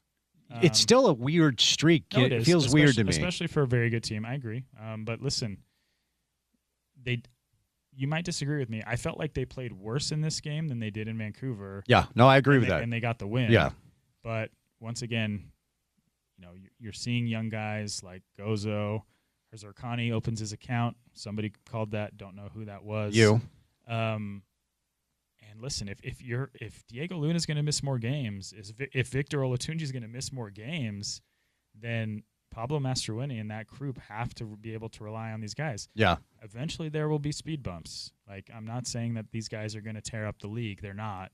But the fact that they are not only playing meaningful minutes but producing and not looking like deer in headlights, that's huge for this team. I agree with you. Cabral made 3 or 4 ridiculous saves. That definitely I felt like went under the radar. Yeah. Based on that game, because it's like I think RSL conceded an insane amount of corners. They eventually scored on one, but you're right. There were some saves in there where, like, on another night, as an old RSL coach used to say, they concede 5 to 6 goals. Indeed. Yeah, Cabral was great. The Sanabria kid looked pretty good for his debut, and that the Zerkani strike was a hell of a goal, man. First time. Yeah, no, it was really good. Yeah. But to your point, they're going to need Diego. They're going to need Olatunji. Guy Lavogie made his debut. He looked good. And I think he's going to be good, but, let's get him starting and playing 90. And I think the Atlanta game will be an interesting one because Atlanta's not playing well this year, but they're going to be playing at home for the first time, and that place is a very difficult place to play. I'm sure it'll be sold out. It's on artificial turf. Ball will bounce weird. You're always going to give the home team playing on an artificial surface the benefit of the doubt. But the first 2 weeks of RSL season, considering who they've been missing due to the visa issues and the injuries, like, it looks pretty good. Yeah. I'm just saying it could look a whole lot worse. It could have been a lot worse, I think, in both games. But I agree with you. The Vancouver performance, even in a losing effort, was a little bit more impressive than what we saw against Seattle. You want to tease anything you got coming up? No, man. You got nothing. I'm not. College football offseason. Yeah. All right, man. Insider. Well, you do look like you're about to go give Bruce Bochy about 4 innings today. Hey. You've got the relief pitcher look with that's a good-looking quarter zip, man. I'm actually mad that you wore that in here to rub it in my face. I don't have one. In here to rub it in your face. It's a good-looking quarter zip. Good to see you. Appreciate you, man. Chris Camarati from The Athletic. League One Volleyball is Utah's professional volleyball team. The next home game is at the BYU Fieldhouse on March the 5th. Get your tickets today at lovbsl.com. That's lovbsl.com. We'll catch a break. The voice of the Utes, Bill Riley, joins us coming up next right here on ESPN 700.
Yeah, this is probably scraping the bottom of the barrel here. White rappers today on the show. I know Riles is bobbing his head up and down. This is the transcendent track Transformer by Snow. Riles, I know you have this on a mix on a playlist somewhere, yeah? Yeah, probably somewhere way in the bottom of a cardboard box somewhere on a burnt old CD. So, do you still have any CDs? I recently moved about 4 years ago, and I finally decided it was time to get rid of them. And I probably had about 2,000. They're now gone. 2,000? Yeah. I had a ton, and now they're gone. I may have made a mistake. I just got sick of dragging them around. Yeah, I mean, did you just throw them away? Did you make a DI run? What'd you do? I donated them to a local spot that was taking. I just looked up like CD donation, and it was just some spot, and I just ran it over because I'm hearing there's a chance they might make a return, and if so, I may have just thrown away thousands of dollars. Who knows? Wow, that's. I think I have some. I think most of mine are like CDs that have like video stuff on them more than audio stuff on them. So I think I've got rid of all my audio CDs. Fair enough. I want to start with the top. Go ahead. I was going to ask, do you have a favorite white rapper that Porter has played today? Oh, man. Well, none of them are very good. I suppose by default it's Eminem. This just so you know, because you're probably very confused. Last night, I went to the Jazz game, and I'm looking over next to Ryan Smith, and I couldn't tell who was sitting next to him, but it was somebody in a very large hoodie with the hood up, and then very large, like, colored sunglasses. So we were debating who it was, and I just landed on Macklemore because he looked like a white rapper. Well, it was Jackson Dart. So that's why we're doing the white rapper theme on the show today. Wow. Yeah. Jackson Dart. Dressed like a rapper. Well, that doesn't, that kind of fits a little bit, I think. Well, I mean, does LFO, does that count as white rappers? Oh, great pull. Great pull. LFO, is it Summertime Girls? Summertime Girls? Uh-huh. Great pull. We're going LFO next segment. I think you and I may have bumped LFO back in the day. I like girls that wear Abercrombie and Fitch, right? That's the track, yeah? Yeah. Chinese food makes me sick. It's so bad. It's just so dumb. Anyway, so we were debating, Caleb Lomu and Spencer Fano, to nobody's surprise. They go to the combine, and they just absolutely kill it. No one's surprised there. Just how big of a loss is Jim Harding, and what can you share about the early returns of Jordan Gross? Well, I mean, obviously Jim Harding has a long and storied development pattern as a college football head coach. I mean, Jim's resume speaks for itself, whether it was here, whether it was at Wyoming. He was a very good offensive lineman at Toledo as well. So, I mean, I'm not going to sit here and tell you that Utah didn't lose a good coach in Jim Harding. But I think Jordan Gross brings something that obviously Jim Harding didn't have, and that's 12 years as an all-pro tackle in the NFL. And his ability to coach the position that he played at a very high level. And he's been coaching high school football. Again, that's not college, but high-level high school football as well, bringing a five-star with him. So, I mean, he's also inheriting a situation he's got to replace all five offensive linemen. So, Jordan's stepping into a tough situation. I won't say it an impossible, but it's certainly a situation with challenges because five offensive linemen that'll all probably be on NFL rosters, all maybe practice squad too, but rosters next year, it's a tough spot. But I think Jordan's a guy well equipped to do it just because of his pedigree as a player and having been at that level for quite some time. That, to me, is the biggest challenge that this staff has, the trenches, right? Kelvin Obot, as you referenced, one of the best recruits in the history of Utah football and played for Jordan. So there's that as kind of a building block and a cornerstone. Any insight, really on both sides of the ball, what the trenches are going to look like for Utah football next year? Well, it's funny you say that because I saw Jordan like a week ago. I was over at the football facility and talked to him, and he really likes the group of guys that he has. And I think that, between the guys that are returning from last year, and they've got some good players. I know that, Again, they didn't play a ton, but they've got some good players coming back. A guy like Zeraway Williams, who's been hurt a lot of his career, is a really high-level offensive lineman. They've got him in there, and I think Zeraway is going to play a big role. Salatoa Motyai, he's a guy that was really slotted. He was kind of the sixth offensive lineman a year ago. He's going to be somebody that plays a big role. Then you've got a guy like Keith Olson, who's gotten a chance to play in this system as well. And I think Keith Olson's going to be a guy that plays. And then, you know, some of the new faces that have come in as well. Alex Harrison's been in the program for a little while. Kelvin Obot, he's going to play. It's just a matter, is he playing left side, right side? Where's he going to play?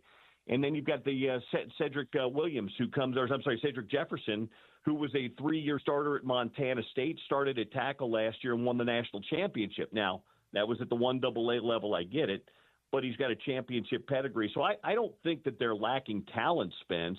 I think right now it's kind of a puzzle on that offensive line, trying to figure out who fits where for Jordan Gross, and that's what I think what they're doing in spring. On the defensive side of the football, you know, I on my podcast that I recorded today that will drop tomorrow, I highlighted defensive ends. They like the defensive end spot right now. You've got Cash Dillon. You've got Lance Holtzclaw. They brought in a transfer in Ethan Day. Paul Fitzgerald is rehabbing back from where he was. He was going to be part of the rotation last year. And then they've got a young man named P.J. Taki as a freshman. So I think they've got 5 defensive ends, and they just have an abundance of tackles on this team. They signed a few in the portal. They bring some guys back. So I think the depth is there. I think what they're going to do this spring and even into fall camp is figure out where those pieces fit and figure out what the hierarchy is. Update, if any, on spring football. We were debating this earlier. USC, Texas, Ohio State, Nebraska, Florida State, Michigan State, North Carolina, among others, have canceled their spring game altogether. Don't even do a spring game anymore. I would be bummed if it went away. It's just kind of a fun way to get together and see everybody and know that fall will be here, and Utah football isn't that far away. Do you have any update, though, for us, Riles, when spring ball will get going, what it's going to look like, and any schedule updates in that direction? No, I haven't been told anything formally. Middle of March, I mean, I think is what everybody's kind of targeting, to middle of April, and you kind of go all the way through with it, so you kind of avoid the spring break range. But I haven't heard any firm dates yet, but it's, you know, a month of football that will culminate with something, whether that's a spring game or something else. I think those other schools that canceled spring games, Spence, still do something to kind of culminate the end of spring. But I don't know that a lot of coaches today, and I haven't talked to Morgan about this, but I don't know that a lot of coaches see the value in a spring game. I think they see the potential of injury in a spring game, and I think they want to try to avoid that. But I haven't heard anything formal yet. But my best guess is things are starting in the middle of March. Yeah, to your point, like, for instance, Oklahoma does what they call a Crimson Combine, where fans can show up. LSU has an open practice and an autograph session. Arizona does what they call a spring showcase. BYU, I think, just canceled it, period. So I wonder, and you know, as you referenced, you don't really have the information, but I think if it's not going to be a full spring game, I think the fans would just like the opportunity to maybe head up there and watch an open practice or something. Yeah. Yeah, I think really just the ability to go out and see your team and see some of the new faces, whether it's a practice or a showcase or a game itself. I mean, to be very fair, the games themselves have kind of devolved into glorified practices with running clocks where, you know, half of your key players or starters aren't even really participating anyway. So if they did do away with it, as long as they did something where fans got to interact and see some of the guys out there, I think that would keep most people pretty happy. Yeah, for sure. Last football thing, then we'll move on from it. What ultimately do you think spring football is there for? Like, what's the benefit? What are some things that, as we kind of inch closer and closer to just this month randomly in the calendar, that we'll have to at least maybe see a little bit of it? What are some of the things that you think are actually real about the spring football experience? I think it's just the interaction of new guys. Like we were just talking about the offensive line, Spence. You're gonna in essence put 5 new guys together. Last year we knew who the 5 guys were. Even a year before that, you've got to get 5 guys operating and working together, figuring out who those 5 guys are in the spring maybe, and then when you roll into fall camp, you know who those guys are. Wide receivers, there's a whole new bushel of wide receivers. Getting those guys on the same page with Devin Dampier and Bird Ficklin, and really you're installing a little, I don't know how much overlap there is in terminology and in philosophy with Kevin McGivern. So you're installing a new offense. Defensively, not a whole lot is going to change, but I think Morgan and Colton Swan are probably going to put their twist on the defense. I think it's just getting everybody on the same page, even if it's just for a month, even if it's not in fully padded practices all the time, and getting everybody out there through the rhythm of it, because we all know this in today's day and age of college football, Spence, everybody's turning their roster over, whether it's 30, 40, 50, in some people's cases 60 or 70%. So, you're installing new stuff. You're teaching new stuff and terminology and philosophy to a bunch of new guys. The day and age of bringing 70% of your roster back, that just doesn't happen as often in college football anymore. So I think it's just getting everybody on the same page and feeling good about things. So when fall camp begins, you can hit the ground running. All right, let's move over here. We'll end with a thought on senior night, and we'll talk some Alex Jensen basketball, coach's show you did with him this week, and what's next for the Utes. But before we get into that space, obviously as a guy with ties to Kansas and a guy who's calling games in the Big 12 and has seen A.J. DiBonsa and Darren Peterson up close, I'll say this, Bill, and I don't know this because I don't have Bill's cell phone. I haven't talked to anybody at Kansas, but I did watch Darren in high school. Because now, especially with this freshman class where we have the potential of every major conference player of the year being a freshman, which has never happened, a lot of really high-quality basketball was played at the high school and AAU level. And Darren played against the Boozer brothers. He played against AJ. He played in a ton of great high school basketball showcases. And he was impossible. I mean, nobody could do anything with him. And so I've got to say, I don't know. For me personally, he doesn't look healthy. He doesn't look as explosive as he did in high school last year. Now, there have been exceptions. The Carolina game was great. First half against BYU was really good. But I don't know that this is about Darren Peterson sandbagging versus A.J. DiBonsa being a safer pick. We'll get the medicals at the Combine, and I think it's April or May. But as a guy that's kind of seen these two up close and has ties to Kansas, what do you make of kind of the debate right now between the two players? Well, I'm with you. There's clearly something off with Peterson, but at times this year he has looked unguardable, unstoppable.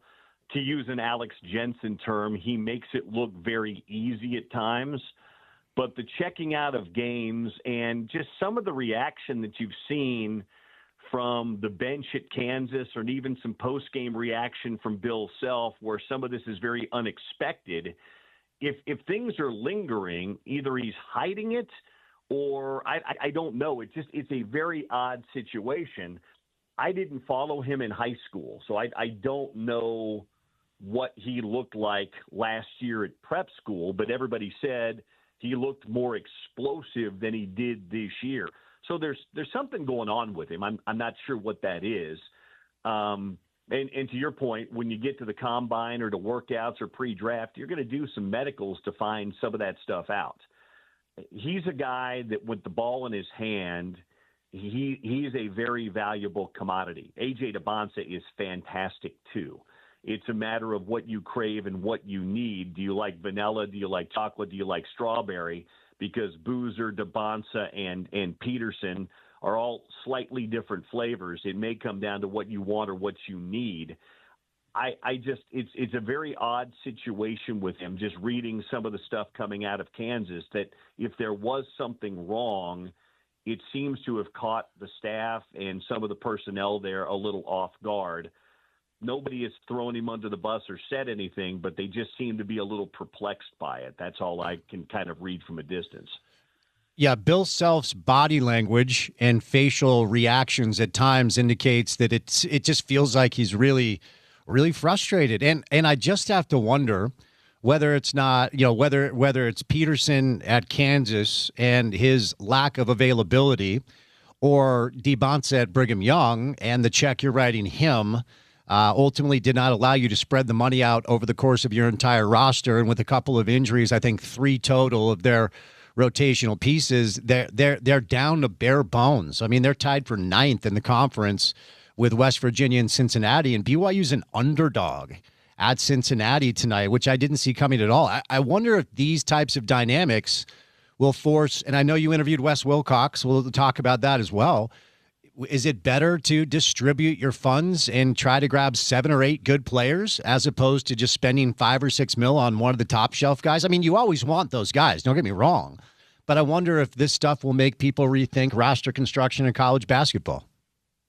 Well, I think it will. I think it always matters how much money you have, Spence. I think that's the first thing that it tells you. But yeah, I look at a team like Arizona or even Iowa State.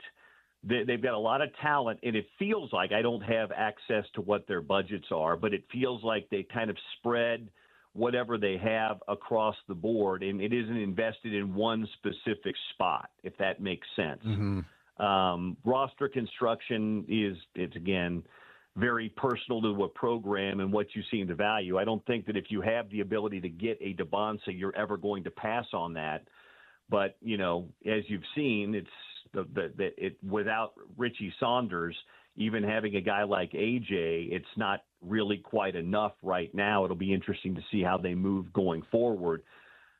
I don't know what the right answer is without knowing what everybody's funding is, but I think it is going to make people think very hard about how they decide to do things. Back to the Peterson thing for just a minute. The one thing that maybe it is, and he seems to be a very quiet, reserved kid. He's not really an out there, outspoken kid. Maybe he's just not a good communicator. Maybe he's not communicating what's going on with him well enough, and maybe Kansas thinks one thing's going on and something else is going. Maybe he's trying to play through something, and then he gets to the point where he feels a twinge or something comes on. That's the only thing that I can think, because if it was something bigger, he wouldn't even try to go, if that makes sense. He wouldn't even be in the game in the first place. So, again, it's a very mysterious situation. The roster building component's very interesting to me. I've learned more and more about it as I've talked to Wes Wilcox and some other people around college basketball, because everybody has a different approach, not just the financial approach, Spence, but how heavy do you go with high school? How heavy do you go with portal? How heavy do you go with Europeans? Because those are really in JC a little bit. JC isn't quite the same place it once was, but there's lots of different paths to get there, and not everybody follows the same path, but everybody's having different and various assorted ways to go with success. I think that the path that really has worked well this year is with Arizona. Tommy Lloyd has got a combination of some European, some transfer guys, and some guys that he's had in his program for 3 or 4 years, and some young players too, very talented freshmen. I still think, even with Duke out there, I think Arizona's the best team in college basketball. They're so good when they're top shelf and they're really clicking and they're deep and they're big and they run. And, it's interesting, Bill, before we get over to the youth, let's stay in the space for a moment. Because the ecosystem of talent, the talent pool has grown for college basketball overseas, as you just referenced, there's absolutely a way a team like Utah or another team that's coming off a bad year can rebuild and reload in one off season. You can absolutely do it, because now a lot of the Europeans that weren't interested in playing college basketball, there was always some here or there, but there's going to be even more and more of an influx because you can make millions of dollars playing college basketball now. And then a lot of the top shelf talent, like, I don't know how the G League is going to survive. If you as a top prospect have the choice of living in Grand Rapids and making $40,000 and eating Jimmy John's and staying at La Quinta, or going to play for Tom Izzo and making $1 million, the G League in theory should survive, but they're going to have to find a way to start paying these players. So when it comes to the international pool, top shelf talent players that maybe once upon a time would have gone to the G League or tried their hand at the NBA, Wes, Alex, the whole staff, you can rebuild this thing if you make some savvy decisions and, of course, get the economic support that you need. Well, I think that's where Utah is right now. having Wes Wilcox as a GM, who he has spent really the entire year this year in roster construction and evaluation. You mentioned Europe, having a guy like Martin Schiller on your staff who coached in Germany's top division, who was a coach for the Utah Stars his first time around in Salt Lake City, having Martin's connection to Europe, having Wes's connection in Europe, Alex still with connections in Europe as well. I think that's going to be, I mean, you've already seen it. Lucas Longarita is here, and I wouldn't be surprised if Utah doesn't get a little bit more of a European influx for next year's side. I don't know what they end up doing ultimately, but I know that is a very deep and it's Spence. It's the same way we've talked about soccer forever too. It's a world sport. When Real Salt Lake was going out to grab players, they weren't just looking in Mexico and Canada and the United States. They were going to Europe. They were going to Eastern Europe. They were going to South America. It's the same thing that now colleges can do because of the deep pool of talent and the ability for these European players to come to the United States now and make more money here than they would in the B division of the La Liga or Serie A or Serie B. So I just think that Utah's got a chance, and I know that they're putting all their resources into it right now, of really doing a good job and bouncing back from this first year and having a big bounce back next year in the Big 12. I also think, before we get over to tonight and honoring some seniors, and maybe it's because of the just how turned off I am turning on the NBA these days in a way that I never have been my entire life. When I'm looking over the schedule, like, okay, well, that team's not trying to win. I'm not going to watch that game tonight. I don't know if it's NIL. I don't know if it's transfer portal. I don't know if it's an international talent pool or top shelf prospects deciding to play more college basketball. The college games this year, Bill, have hit a little bit different. Like it's a really entertaining on-court product. I know a lot of coaches are frustrated and a lot of fan bases are going, well, wait a second. How are we going to be able to exist in this new reality? But in a vacuum, if you sit down and watch like the Houston-Arizona game, dude, that was top shelf heavyweight basketball. I think the on-court product has been really good this year. Well, there's more talent. Here's the thing, Spence. It's the two-edged sword here. Because of NIL and because of the amount of money and the ability to compensate these athletes now, more kids are staying put, which is a good thing. The thing that needs to be tweaked a little bit is the portal itself, because that's where you have, yes, the talent is staying, but it's not staying in one place. It's moving around a lot more.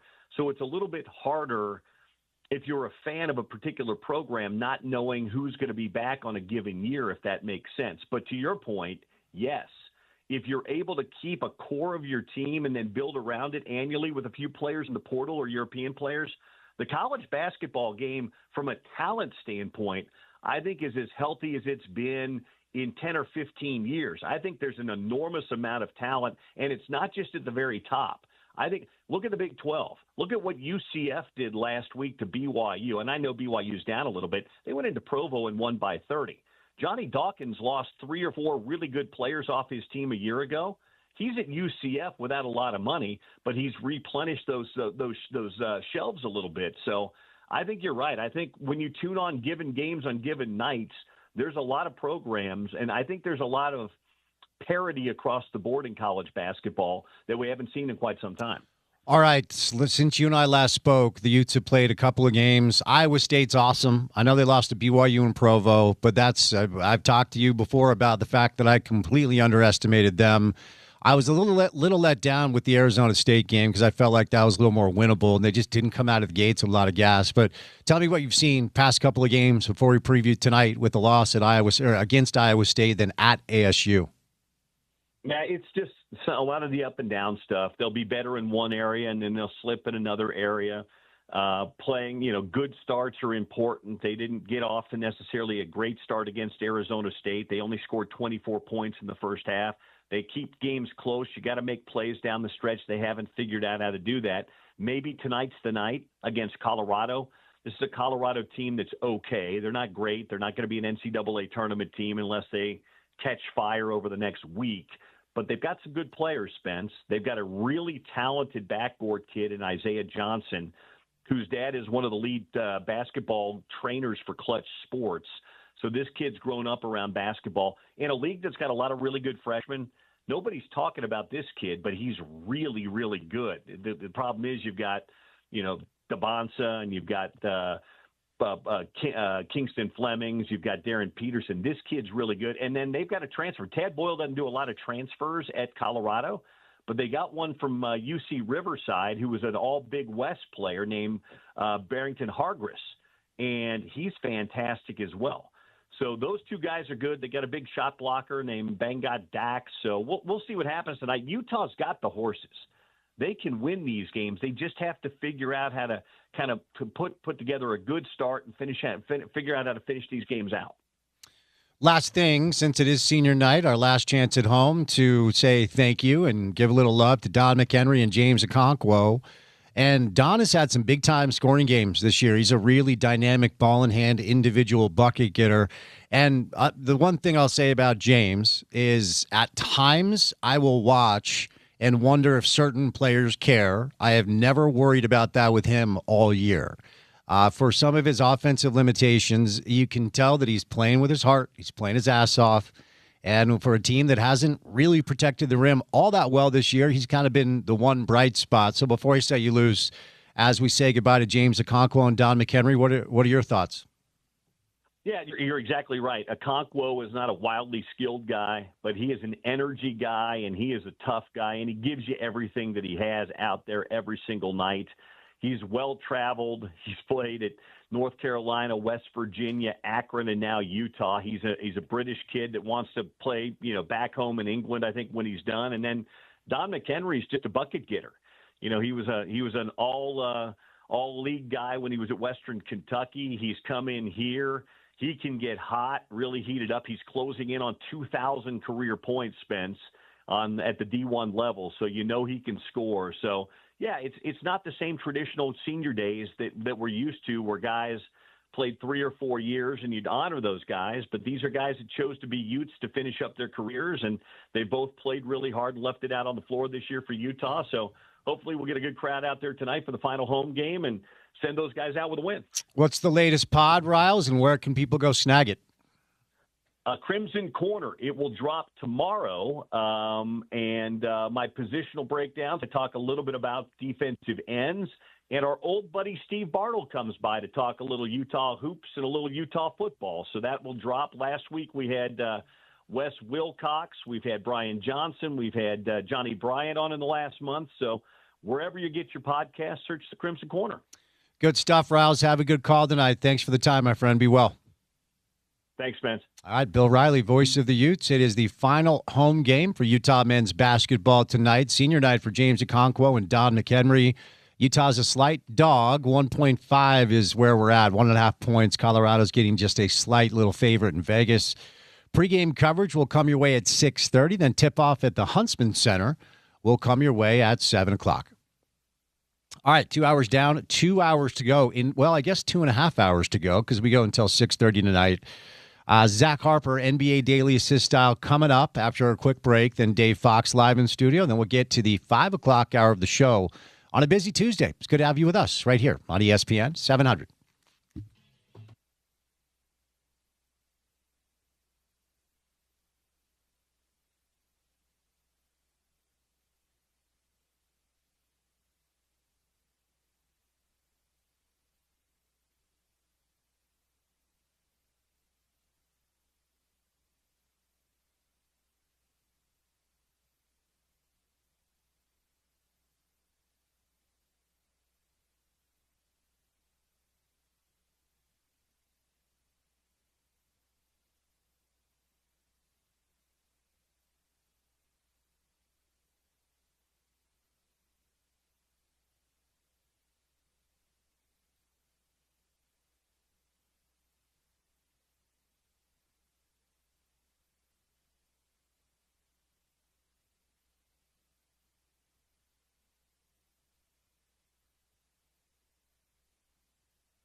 I couldn't tell if this was a bump back into a segment or if this was like a new commercial. Who we got here? Who we playing? A little Mac Miller. Mac Miller.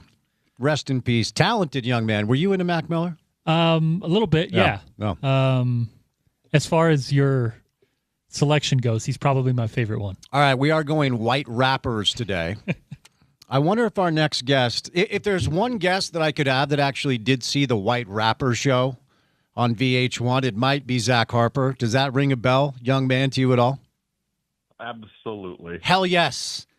I knew there was one other person out there. That was my favorite TV show, dude. And by the way, you can't find it anywhere. It's such a bummer. Yeah, you can't find it anywhere. It's one of those. There's a bunch of shows where it's just like, I'm always wondering, why isn't this streaming? I would just keep looping this over and over and over and just have it on in the background all the time. Yeah, a buddy of mine, it was my roommate at the time, we randomly stumbled into it one night on VH1. I'm like, this is miraculous TV.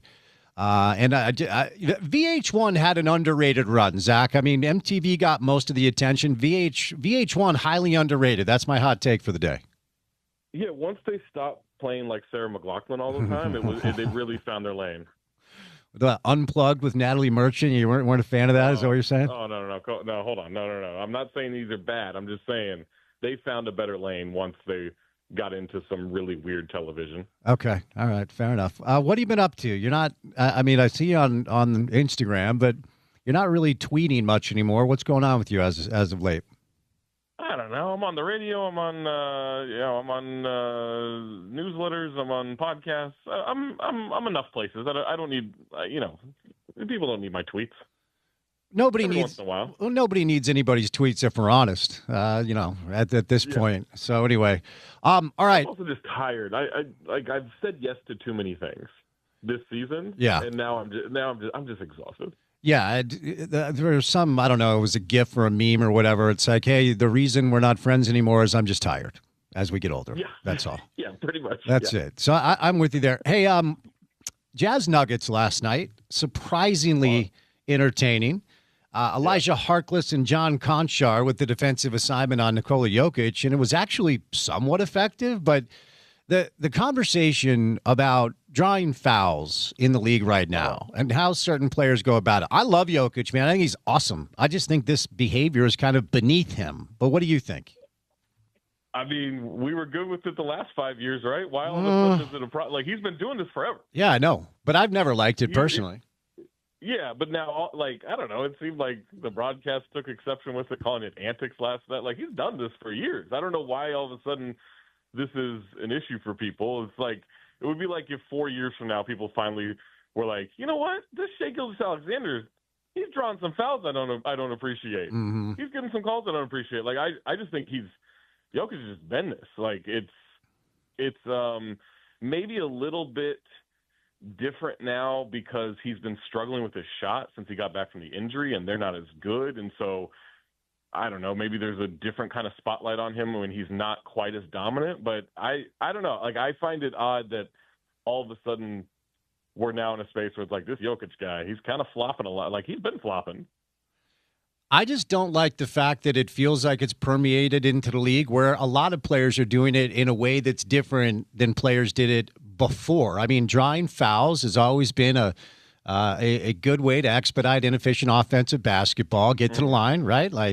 Plenty of players did that. It does feel like the way that players do it now was kind of started by Harden, where it's you're not making natural basketball moves. I don't know, man, whether it's Jokic or SGA or Harden or Mitchell. Donovan picked up some bad habits. He does the throw the head thing back and they get foul call. I feel like it's different now than it used to be. That's where I've landed on it.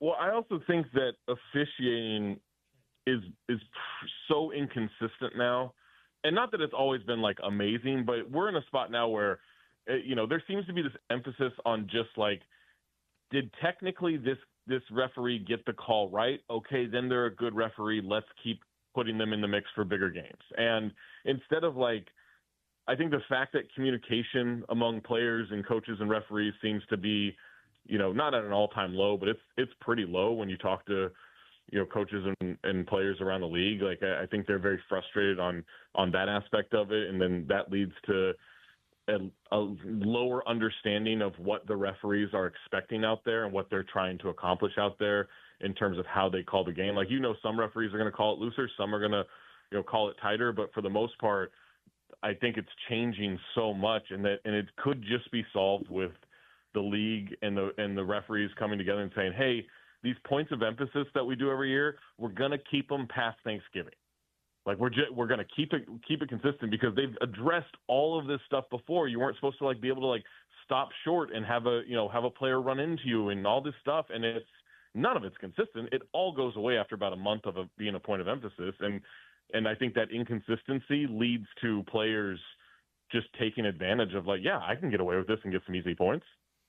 Yeah, a lot of it comes down to how the game is officiated, and I do think a lot of it comes down to how some of these players for years watched other players do things that weren't necessarily done a while ago and be rewarded for them. I mean, okay, here's how I'll ask you. What is, for me, it's the throw the head back thing. When you're driving, you just throw your head back, you get a call. What's the most annoying offensive move that I perceive to be somewhat lacking seriousness that people utilize just to draw a foul? What is it?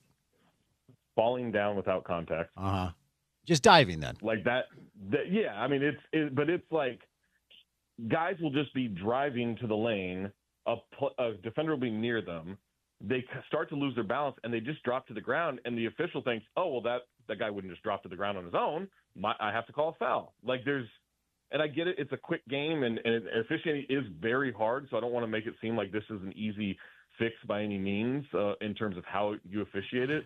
But, there are times where just SGA or Harden or Jalen Brunson or Luka, they just fall to the ground, and you're like, oh, well, they wouldn't fool me. They wouldn't try to trick me. That must be a foul. It's so stupid to me. I would prefer marginal contact and the guy overreacts and throws his head back than just a foul being called because someone fell on their own. Since they were in town last night, unless you want to talk about the Elijah Harkless, John Conchar splits, let's talk about the Nuggets for a moment. Where are you at with them now? Now, Gordon's out. I think they had 3 pieces out last night. Yeah. Jamal was awesome. Man, I love watching that dude play offensive basketball. And look, Jokic is still top whatever. You can define that. But with all the attention, deservedly so, on OKC and San Antonio, where are you at right now with where the Nuggets are? Yeah, I'm worried. I think they're badly missing Gordon and Peyton Watson. Their defense is pretty suspect now. They couldn't get any kind of stop. They kind of lucked into some stops last night towards the end of that game. It felt like Utah got whatever they wanted, and that just shouldn't be the case with the disparity between these two teams. Jokic, I think since returning from injury, he's 49% from the field, which for most players would be like, wow, that's really good. And for him, he was shooting 60% before that. So he's just not, he looks out of shape to me too, from the knee injury.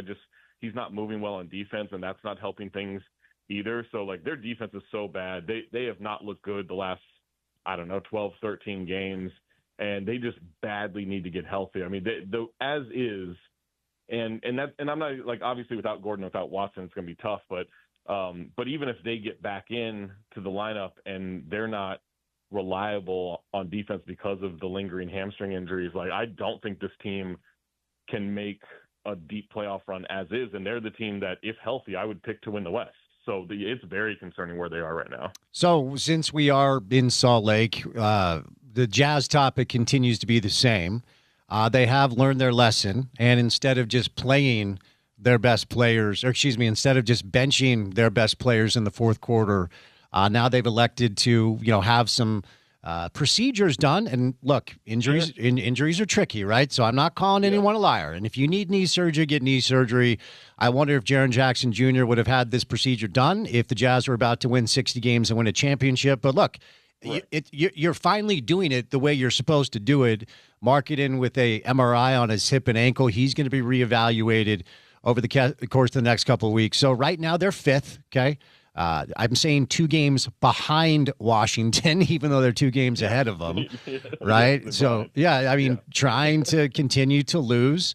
Here's my question for you today, because lost in all of the debates about tanking, and speaking of fatigue, like, my goodness, 4 hours a day with this show. And since we're in Salt Lake, man, like, I've talked more about tanking over the past couple of weeks. Yeah. But here's the thing. I wonder, like, if you were an owner, or if you're a GM, if you're running a team, there's this weird dynamic where you're probably like, yeah, I get it. I get why everybody's upset. I get why you don't want us to do this. But then on the other side, you're just kind of like, well, what exactly am I supposed to do? Like, it's a weird thing where I agree and would do the same thing if I'm running a team. But at the same time, you have to understand how many people are not going to be thrilled with the process, Oh, for sure. I mean, it's not like, look, they did it more egregiously, right? And for sure. I know the Jazz are like, we're getting picked on. Nah, you kind of did it more egregiously, and instead of just doing it the way everyone else does it. And that's the reason you got fined. And so, like, this idea that they're being picked on is so asinine to me. But I also do not blame, like, this is, like, we've talked about this for a couple of years now. This is what you need to be doing. Whether it works out with you getting the top pick or not, and especially in this case where they've got to protect a pick from going to OKC, the rules are set up to where if you're not a good team and the Jazz are not a good team, then you should absolutely be doing this to improve your odds or give you the best odds of winning a top pick in the lottery. And so, like, I don't fault any team for doing it. I fault it when they're charging full price for tickets and all this stuff and they're trying to gouge fans in the process. That's when I have a problem with it. But until the rules are changed, why wouldn't the Jazz do this? The Jazz should have done this in 2023 when Wemby was a possibility. Like, we talked about that, basically weekly at that point. Mm-hmm. And no, like, this is like the Wizards, the Jazz, the Pacers, all these teams who aren't the Pelicans or the Bucks, who are outside the play-in tournament right now, should be doing this. Yeah. And, when it comes to the motivation of what the Jazz are doing, hoping that at some point, they do get that lottery luck. And so let's enter the space just a little bit here. And look, Zach does some mock drafts for The Athletic, so he's qualified to talk about this. I'll just say this, Zach, because this freshman class has been so good, I watched not all of them, but certainly AJ and Darren Peterson, and I watched Darren a lot in high school, okay? And his high school team played the other awesome teams in the country. They played the Boozer brothers, so you were able to get a feel for what Darren was like in high school, okay? And here's what I'll say. He doesn't look the same. He was impossible in high school in AAU. So the conversation has turned into whether or not he's sandbagging it, whether or not he's saving himself for the NBA. For me, the conversation is that dude right? Is he okay? We'll wait for the medicals in the combine. But let's hone in on Darren for a minute, then we'll get over to AJ. What have you made of how the season has unfolded for Darren Peterson? Super disappointing, right? Because he is one of those guys that I think, if healthy and if having a healthy season, he would absolutely, it would be him or AJ. That would be the big debate. And it's still going to be a debate to a certain degree, but I just think AJ's kind of run away with this until the pre-draft process, at least through this college season so far. AJ Demancis he's flat out the best prospect there is. And, I think, I've talked to a lot of people about the Darren Peterson situation, and you get a lot of mixed reviews of like, no, he's going to be fine. The talent's too undeniable. And yeah, I think this season has really damaged how teams look at him. And so wherever you want to fall on that spectrum or in somewhere in between, I don't know. Like, I trust the people who say that they watched him in high school, they watched him in AAU. I've really only seen him in a couple of things before this season, and then I've mostly seen this season. And there are a lot of people like you just said, say, hey, he doesn't look the same. And I think he had a hamstring injury early in the season. Yep. And people are saying like his shot doesn't look the same. So I don't think it's a sandbagging thing in terms of when he's on the court. I do wonder if his representation or whoever is advising him, I do wonder if they are affecting how available he is for games, with the thought of like, this is beneath us, we just want to get him to the NBA.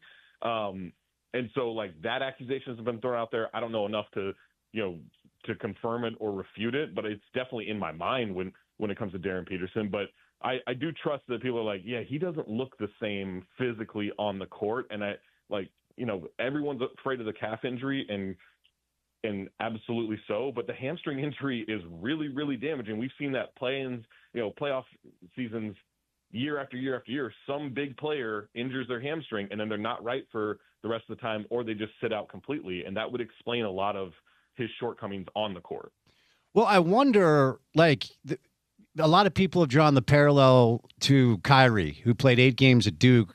Kyrie just shut it down. I know he was hurt, but there was conversation about whether or not he could come back. And he just decided not to because, his place was cemented. Now, that draft was not near as deep as this one. So Kyrie was kind of a consensus. But I feel like a lot of people saying, he's not serious about, if he wanted to shut it down, he could. He just would, right? I feel like he wants to play. I just feel like he's hurt. Yeah, I tend to agree. I do think, in the Kyrie case, he was the consensus. Everyone's like, oh, he's the number 1 pick. And then Derek Williams had a phenomenal tournament run after having a really good season. And that's when you started to get a little bit of debate about, maybe Kyrie isn't the number 1 pick. And then obviously ended up being the number 1 pick when it ended up with Cleveland. But I do think, with Peterson, there's no part of me that thinks, if he wasn't invested in this to a certain degree, he would have shut it down, right? There's no point. He's going to make, I know he's making a lot of money in college with NIL, but he's going to make a lot of money in the NBA. And why would you risk any of that with a potentially serious injury? So I do tend to think he wants to play, but until he is just consistently on the court, people aren't going to believe it. Let's go back. I know you kind of alluded to it. Do you feel like, in the people you talk to, does it feel like AJ has separated himself a little bit? The conversation around here, you already know what I'm going to say. He plays for BYU. He's lived in Utah. Is there a chance that he actually wants to live here longer than, Donovan did or Hayward did or whatever? So people are kind of hoping the Jazz can snag him. Tell me what you're hearing. Do you think he is now as close to a consensus one as we could get right now? Yeah, I don't think he's a lock, but I think he is a virtual lock, or he's right up against. He's 6'9", he's crazy athletic. He's had a great season. He's had a game where he played 40 minutes against Iowa State, and they beat them. That was a big one. And then his comments afterwards. There's been some talk about do he and Darren Peterson like each other because of some high school stuff and not maybe McDonald's All-American game and all this stuff. And the fact that he came out there and said, and granted he was answering a question, but he said, hey, if coach wants me to play 40 minutes, I'll play 40 minutes. He knows what the conversation is around Darren Peterson. That wouldn't shock me if there was a little bit of shade thrown that way and kind of reminding people no, I'm the best player in the country. I'm the number 1 guy. I just think who he is right now as a player is too enticing. And then when you get into what his potential could be at the NBA level, no offense to BYU, but I would feel this about any program in the country. This is so low level compared to what he is going to get in terms of coaching and mentorship and just skill work and everything and understanding of basketball at the NBA level. So I expect him to hit the ground running and then just get even better. I agree with that. I think I've seen him close a bunch. I drove to Provo. Okay. That's how badly I wanted to watch this kid. Yeah, I know, man. This kid's a star. I had a lovely flavored Fresca with some cherry. It was quite lovely. Cherry? Okay. Yeah, it was Fresca with cherry. And then I had a lovely scoop of vanilla ice cream and made my way home. It was quite an experience. Living the dream. Oh, you know it. Let me ask it this way. How many guys? So, if the Jazz drop to where does the line of delineation end for you? I've seen Kingston Flemings here twice, once against Utah and once again. That kid is good. He's so good. How many players are you willing to say, to Jazz fans, if you fall to this, you're in trouble? Obviously, if they fall to 8, they lose the pick, but I think you get the spirit of the question. Yeah, I think there's 9 guys. I really don't obviously you want a star if you're going to have this kind of a season, but Flemings is awesome. Caleb Wilson is awesome. Now, obviously that's not necessarily a fit because of who they already have on the roster. So fit is going to matter with, already having Lowry, already having Triple J, Walker Kessler, I'm assuming is coming back. So there are certain guys like Nate Ament, Caleb Wilson, and you're like, yeah, we don't really need a forward like that. So I get that, but I think those dudes are awesome. Flemings is awesome. Like who's that kid? Acuff. I'm a big fan of him. Like Mikel Brown. Like I just think there's so much talent through that first 9 to 10 picks that I don't think. Especially like the Jazz, and I know not all of their picks have gone great the last couple of years, but they still have a good eye for talent. This front office obviously has a good eye for talent. Like I would just expect them to nail that pick no matter where it lands, as long as they have the pick. Yeah, the Acuff kid came out of nowhere. He was like a 2-star recruit. Now he's just Oh my God, he's so good. Yeah, he's fun to watch. All right, before I say you lose, just in the name of trying to be solution based, of all of the, well, I'm going to ask it two ways, because I thought Steph over All-Star Weekend was really good when asked the question. Steph was asked, what does the league need to do about tanking? And he said, well, is this really as much of a problem as you guys seem to think that it is? Of course, we think it is here because our pro team has been unserious for 4 years now. So do you think it is a massive problem? And then attendant to the question of all of the potential solutions, is there a pragmatic one that actually works? I don't know that there's a pragmatic one that just works across the board, because talk about like unweighting the lottery or extending the lottery through like the losers of the first round stuff, and you always get like, oh well, someone's going to tank out of this, or someone's going to intentionally lose they're not going to do that for like a 6% chance. Like I truly don't believe that. If it's 1 in 14, I don't believe teams are going to pass up the a chance at the playoffs for a 7% chance of winning the lottery. Like I just truly don't believe it. May happen once or twice. I don't think it's going to be a consistent problem. So to me, those are the best ideas. I'm kind of interested in, you're not allowed to pick, top 4 in consecutive years. I think that could have an interesting effect on some of this stuff. But yes, like tanking is a problem. We had 8 teams doing it, or seven or 8 teams doing it before the All-Star break. That's a massive problem. Now, part of that is this class, and what's funny to me is no matter what change they put in next year, as good or as bad as it might be, both the 2027 and 2028 classes are supposed to not be very good for the draft class. Now, who knows? That can obviously change, but that's at least the analysis right now. So fewer teams will be tanking anyway, and whatever, there's going to be this massive – the league figured it out. It's like the All-Star Game reform, right? You pick a new way, and it works from the first year, and they're like, wow, the league did it. The Elam ending, got it. Oh, this world versus U.S., got it. Like, this fixed the problem. It's like, no, it's very dependent on just year to year what the situation is. So, we're going to get the next 2 years of they figured it out, and then if the 2029 class is good, then, yeah, you're going to have tanking again unless they truly did figure it out. So, it's a problem. I don't know the best solution. For me, it's unweighting the lottery. That way there is no incentive to have 15 wins versus 28 wins, but there are a lot of people that try to push back on that. All right, buddy. Well, I appreciate the time. Good stuff today. Have a good week, and we'll get you back soon. Hit me back next time you drive to Provo to watch AJ. I want to play-by-play. I will. We'll FaceTime the entire trip. It's quite lovely. There we go. That's what I'm talking about. All right. Our guy Zach Harper at Talk Hoops on Twitter. He writes the weekly newsletter for The Athletic called The Bounce. Host of the Cinephobe podcast, really entertaining movie podcast. Very busy boy, as you heard him talk about. So definitely check him out. Give him some support on his work. All right, the Ides of March are upon us. We have turned our calendars to March. Time now for our bracket challenge. One bracket, $1 million. It's the ESPN 700 at 92.1 FM $1 Million Bracket Challenge going live on Selection Sunday, which is March the 15th. Sign up today on ESPN700sports.com. It's brought to you by Big Willie's, Game Day Men's Health, Intermountain Bobcat, Budweiser, the Intermountain Sportsman's Expo, Burger Fusion, and the Utah RV Super Show. For your chance to win $1 million, go right now to ESPN700sports.com. You compete against us, myself, Porter, Sean, and James, and a chance to win some really cool prizes. All right, we'll catch a break. Don't forget, it is the final game of the final home game for Utah men's basketball tonight. Our pregame coverage will begin at 6:30. Tip-off against Colorado is at 7. But coming up next after a quick break, Dave Fox will join us, and then we'll get to the 5 o'clock hour of the program. Busy Tuesday. Good to have you with us right here on ESPN 700.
Mm-hmm.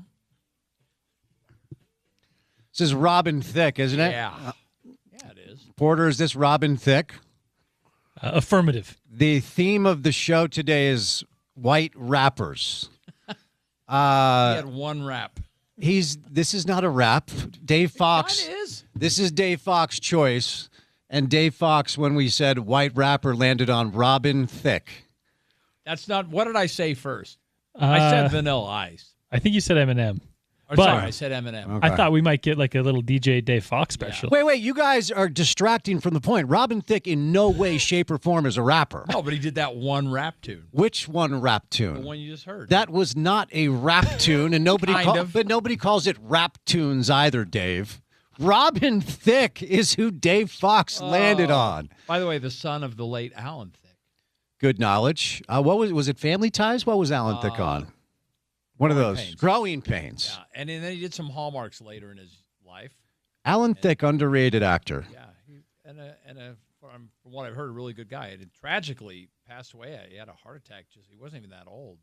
Growing Pains. That's right. Growing Yeah. Pains. He was like your classic movie dad, like TV dad. Everybody loved Alan Thicke. And everybody loved his famous MC hip hop son, Robin Thicke. Unbelievable. And he's still on Masked Singer with Jenny McCarthy and Nicole. And I don't know what that is is. Young still on that? I think so. Is that one of the talent things? Yeah. Okay. Well, All right. they wear a disguise, and they have to try to guess who it is. Oh, I've seen some clips of this show. It's Yeah. actually one of the more entertaining ones, to be honest. Isn't it like there's a celebrity that's like the very Masked often. Singer? Yeah. Has there ever been like a legitimate big time celebrity? Not huge. Candace Cameron Bure was on it not long ago. So no, that's F list. Candace, I haven't heard that name in 25 years. Well, you don't watch Hallmarks. One time it was Elizabeth Smart, who is kind of a celebrity here. Yeah. But pulled off her mask and everyone was like, who's that? Huh. No, they did not do that. Pretty Know sure. a little bit who she is. Yeah. Prep the audience. Right. Shout out Elizabeth Smart. Hope you're doing well. But there have been a number of them in there. A lot of athletes will sneak in occasionally. So They just came out with a documentary on Elizabeth Smart. Was that Netflix? I heard they've come Is out it with it, but I haven't Netflix? seen it yet. I watched it. Is it good? Or is it more of the same stuff? It's actually some new video. Oh, really? Okay. And some interesting, like, at least things that I didn't know. I mean, maybe people around here are experts in a way that I'm not. But that happened in my old neighborhood. Yeah, right up the Like, we knew canyon. that family. That's crazy. What a wild. Let's just do 20 minutes on Elizabeth Smart. You know what? When they found her, we were in Las Vegas covering the Mountain West Conference, or I guess back then it would have been the WAC tournament, maybe. And they called it. I want to say it was midday. I remember this because they found her in South Valley. It was like on Sandy State somewhere or Street, something. Yeah. And they said, take the rest of the day off. You're not going to be on today. Maybe not even tomorrow. And we went and watched a movie instead. And it was, what was it? It was the movie about the sorority with Will Ferrell and all those guys. And they had to Old go School? back. Yeah, Old School. It would be fraternity, but Yeah, that. yeah, either way. But it was just like, I mean, it's one of those things where you never forget where you were, and we were all in Las Vegas working, and stunning. Yeah, it was released last month, like 4 weeks ago on Netflix. Okay, can I get your password? You may not. It's called Kidnapped, the Elizabeth Smart story. Yeah, because there was so much attention, there was worldwide attention on this, and because it's where we lived before we moved back east, we're all gripped to it. And when I got the text like they found her, I'm like, no way. I mean, I hate to be cynical, but it was what, months after the disappearance? And the multitude, you probably saw this in the documentary, of near misses. Yeah. Where she's right there, one at a party, at the Salt Lake Library, there was one. I mean, just several, and no one ever made that connection or tried to push it to, Yeah.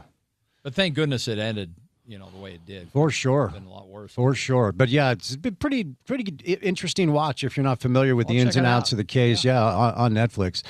All right, David. Well, let's start with what turned into be a rather entertaining basketball game last night between the Jazz and the Nuggets.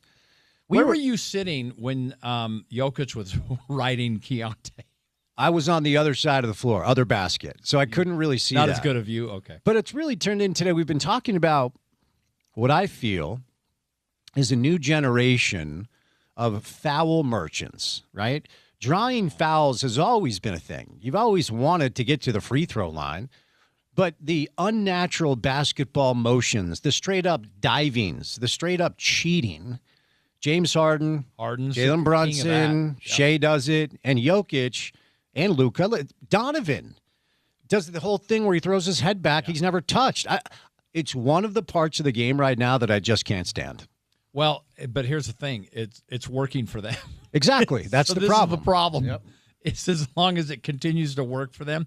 You think back to the 90s basketball or 80s basketball, the bad boys in Detroit or even Karl Malone. They didn't even have to play that game because they were just brutes. I mean, it was a collision and that's the end of that. Yeah.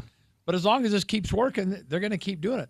Jokic, though, he had a clinic of this sort of thing in last night's game. Usually you see it occasionally.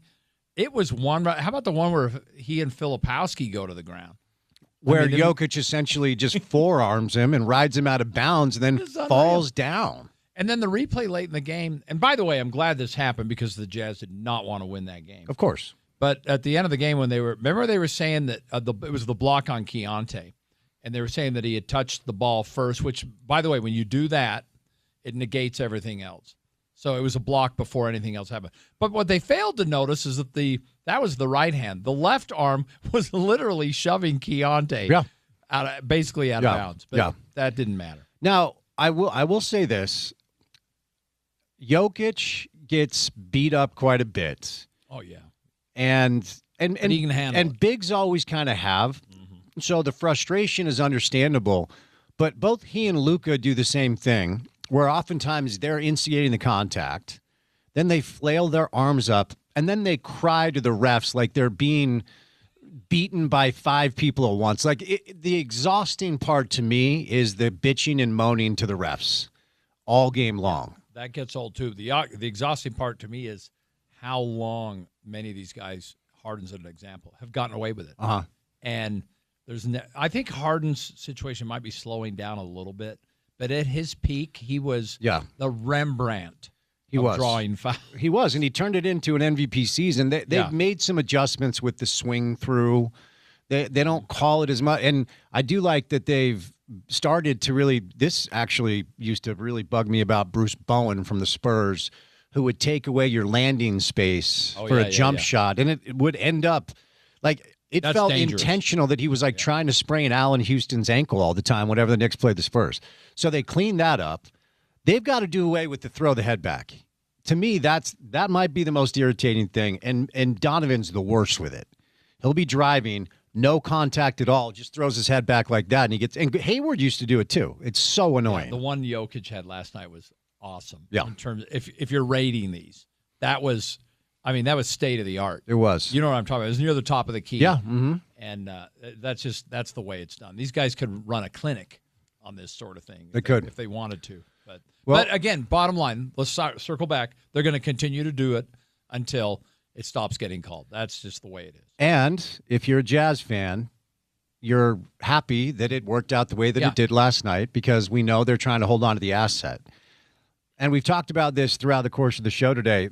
I think one of the things, or at least I'd like to underscore when it comes to talking about tanking, and sometimes I feel like I'll be watching a show or listening to a podcast and the host who's trying to unpack the tanking topic doesn't ever really land the plane in this area, which is if I was Ryan Smith, if I was Austin Ainge, if I was running the Jazz, if I owned the Jazz, I feel like you would completely understand why folks are frustrated with the way you're going about your business. And whether it's a critic in the media or a fan that's disenfranchised, you understand why. But on the other side of the coin, you'd be like, well, what do you want me to do? How do you want me to go about building a championship team and giving the fans hope?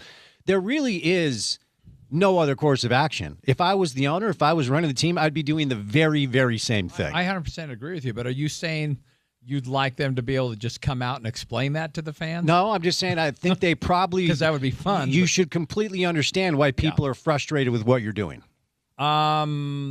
Yeah, I guess that's one way to look at it. But there are a number of – now you have to break the fans up into the really knowledgeable ones versus those that aren't.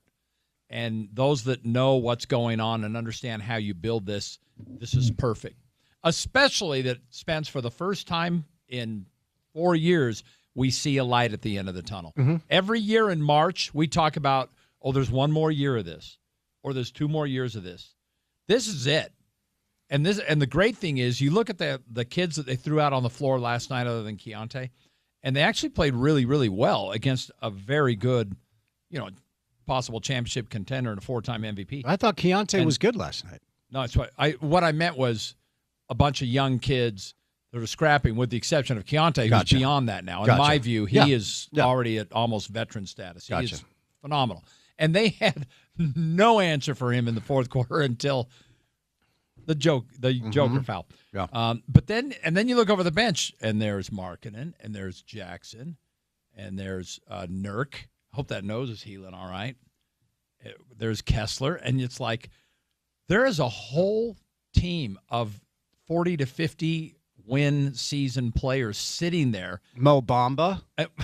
Thank you. And all they got, there was a guy, Hinson. Shout out Blake Hinson. Yeah, there you go. Mm-hmm. Okay. Now you can see, okay, look how well they played yesterday, and they didn't even have their best players out there other than Keontae. So that part's over with. When Austin Ainge said there will be none of that, he just said it 1 year too soon. Yeah. And there will be none of that in about 5 more weeks. If they could just get through this, then they're done. Well, they're done either way, but you want to get through it the right way so you can add one more piece, and then they're off and running. Noted Pitt Panther Blake Hinson in the house. When I first saw it, I thought, wait a minute, who's this? Well, yeah, I mean, how many people have intimate knowledge of who Elijah Harkless is, and he was guarding Nikola Jokic last night? Well, he's been in and out throughout the year, but this is a scenario where you actually, unless you're Keontae or Ace, maybe Isaiah, maybe Bryce, but unless you're Keontae or Ace, this is an opportunity for you to actually get playing time in NBA games to either play for a job here or show a basketball decision maker across the landscape of the league that you deserve a job. I mean, there are so many young players that would love the chance to get NBA minutes to try to earn a contract. So, look, it's an unserious team as far as competing goes. If you're a Jazz fan, watch for the moments from Keontae or Ace. But if I'm Bryce Sensabaugh, if I'm Svi Mikhailuk, if I'm Oscar Tshiebwe, if I'm Kyle Phillip, if I'm Cody Elder Williams, you got to play hard. My guy, third level. I am playing my tail off every night to try to earn a contract. Yeah. That's really what this comes down to. Yeah, that's what they're doing. Because let's make no mistake about it. Keontae and Ace are going nowhere. They're part of this thing. Feels like it. Yep. And it's going to be interesting to see how. Well, I think we have a pretty good idea what the starting lineup will look like next year. But the bench will be sensational. But you're right. There's not room for every one of them. Not all these guys. No. So they're right now. That's what they're doing in these next. What do we got left? 21 games or whatever it is. To prove yourselves. It sounds weird to say that because these guys have been around for a year or two and they've been carrying the load because of the whole tanking thing, but it's still going on. You're every night, unless your name is Keontae or Ace, you're still auditioning.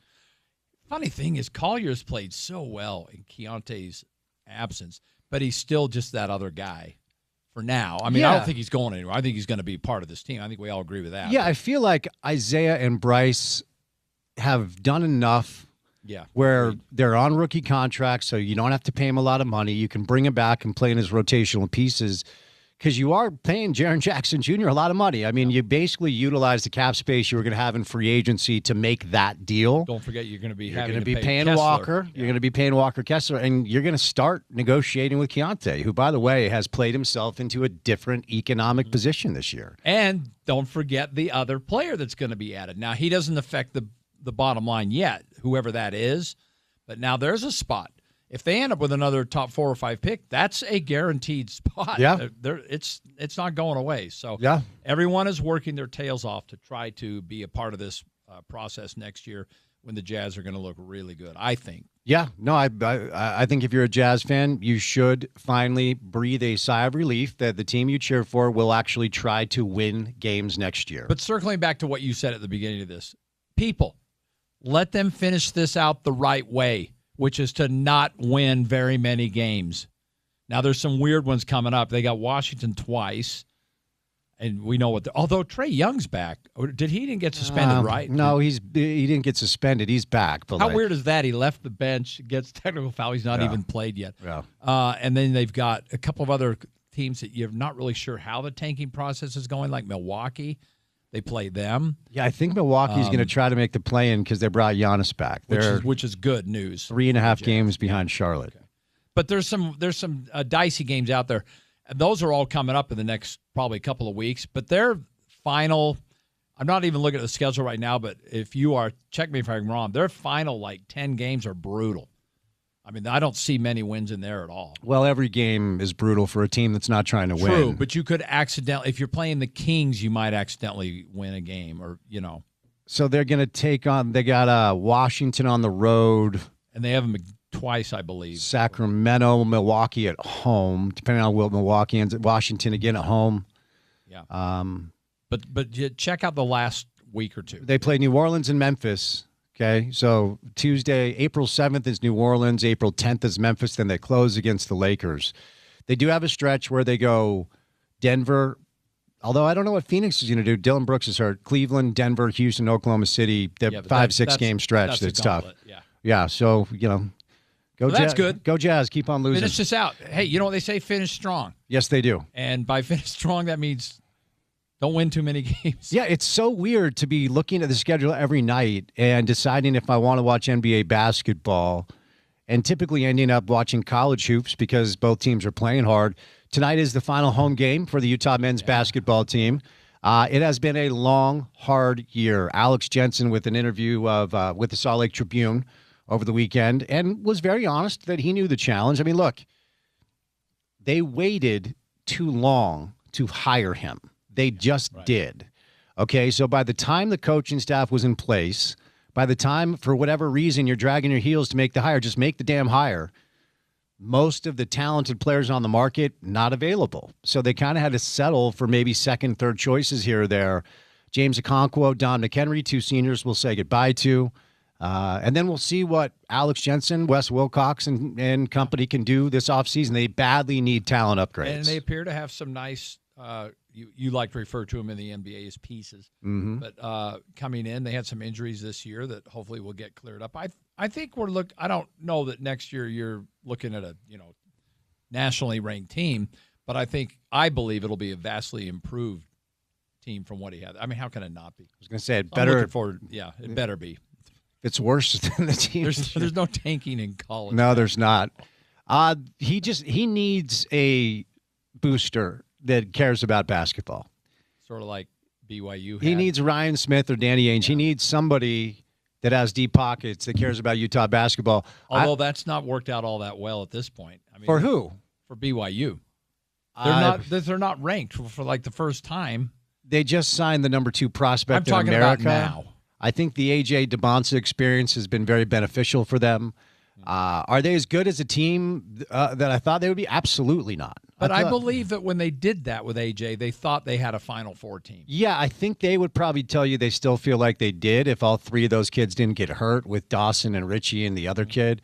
I never thought they would be anywhere. They're tied with West Virginia and Cincinnati for 9th. Unreal. I thought Houston would win the league, then Arizona, then I'd BYU 3. Yeah. And I thought they had a chance to make a run.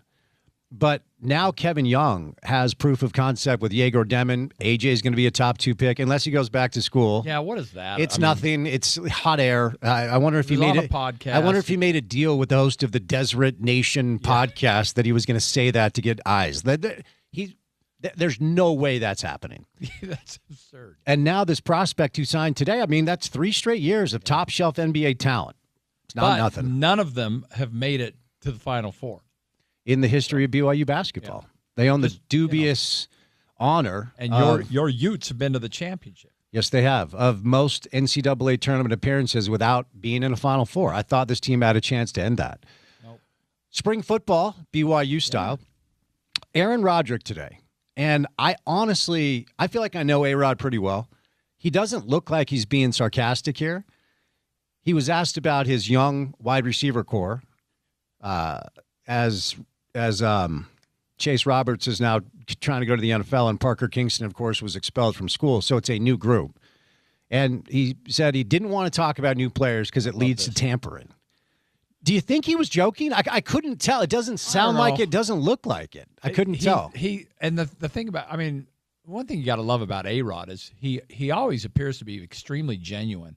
I mean, he doesn't like unload the playbook when he's doing interviews, but he really seems to be very genuine. And as he said, I heard that too, and I just kind of gave myself pause and thought, I mean, do other schools really pay attention to what the coach is saying about a kid when they decide to go after him? I mean, is that don't you let the tape do the talking? So that's an interesting thought. Or it's just a reason not to have to single anybody out for the next 6 weeks or whatever it is. Or he's trolling us. Or he's just joking. A-Rod has a dry little sense of humor. I mean, he could have just been completely, as the Brits would say, taking the piss. That almost sounds wow. Thank goodness your dad served a mission. That's why I can say it, because I've got cred. I've got cred over there. That sounds like something Whittingham would have done. Mm-hmm. But you know what I'm saying? Much more wit-esque. Yeah. I heard you talking earlier. I don't remember who your guest was. I'm sorry. But you were talking about, I don't mean to get off topic here, You're fine. How things could change at the University of Utah, i.e. maybe we can watch practice, things like that. Yes. And the one thing that I was even more curious about that, and again, this is getting back to what A-Rod was saying. Sounds like something that Whit would have done, and maybe he'll do that. I don't know if he'll do that in Michigan.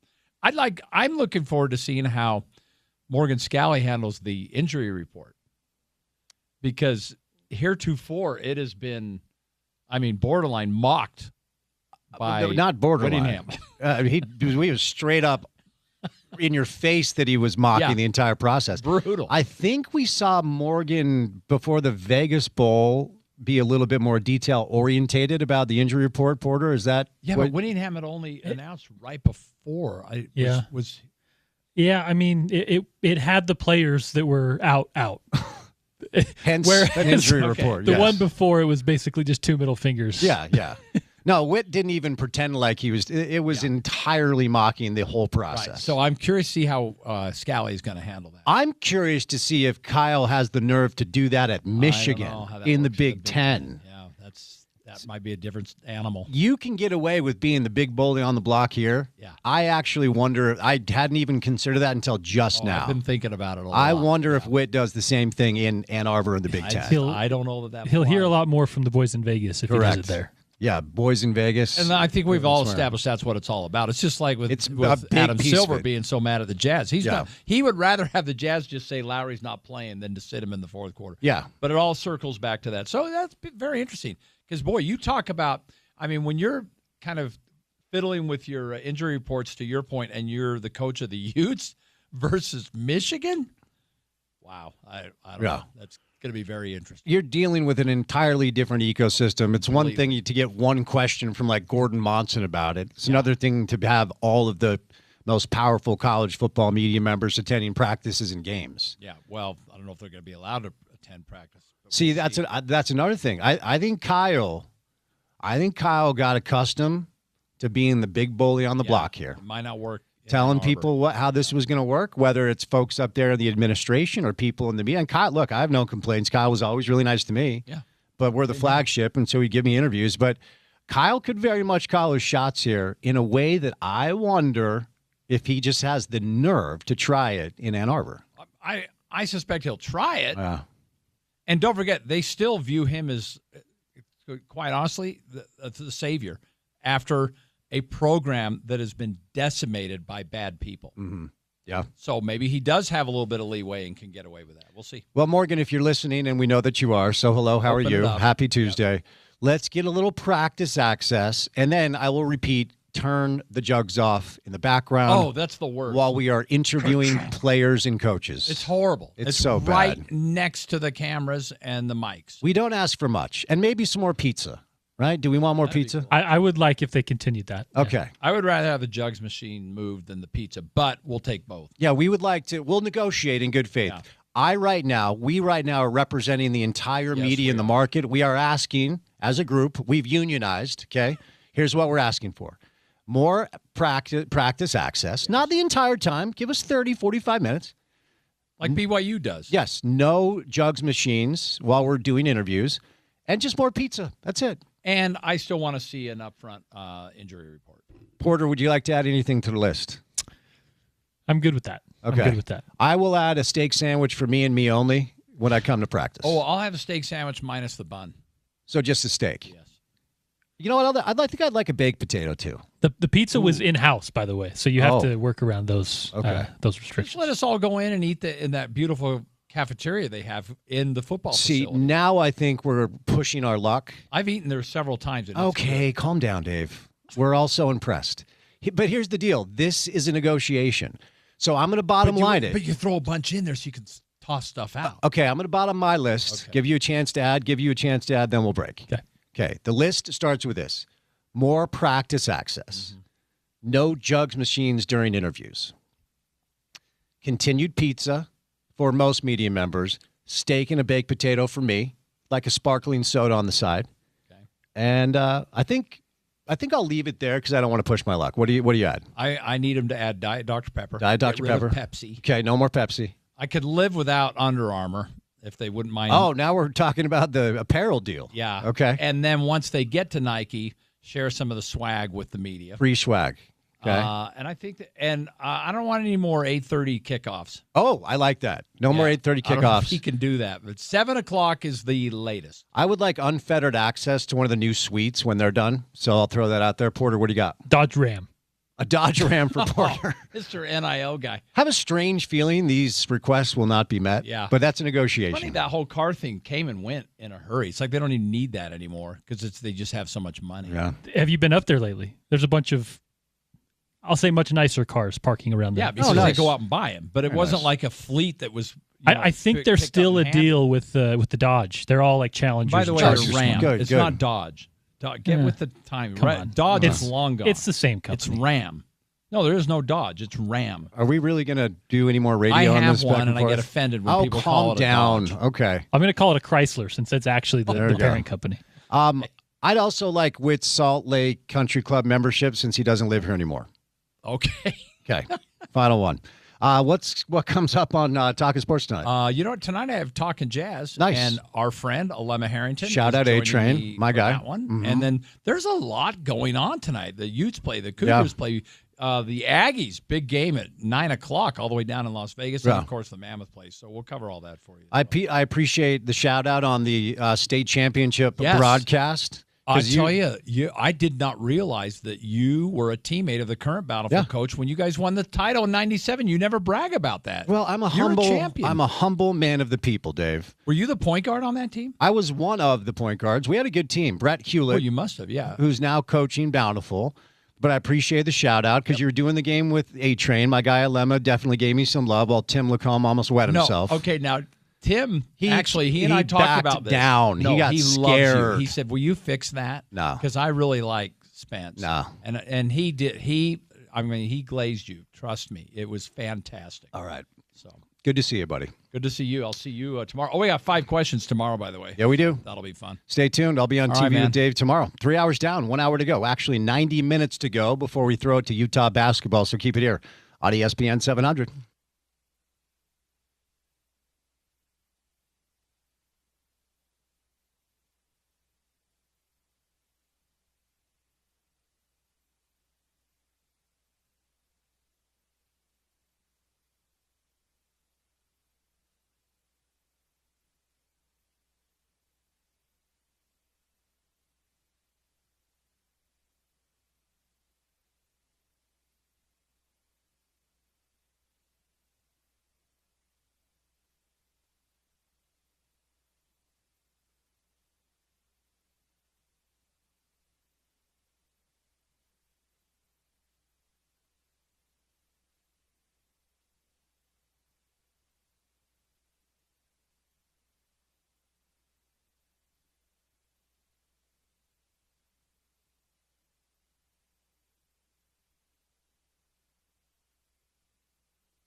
All right, Drive at 5 time, Tuesday afternoon style. Happy Tuesday to you. It has been a, up and down weather day today. There was actually some snow and rain early this morning, and then the sun came out for a while, and now I believe it's cloudy and rainy outside Salt Lake City. Here in our downtown Broadway media studios, about 48 degrees.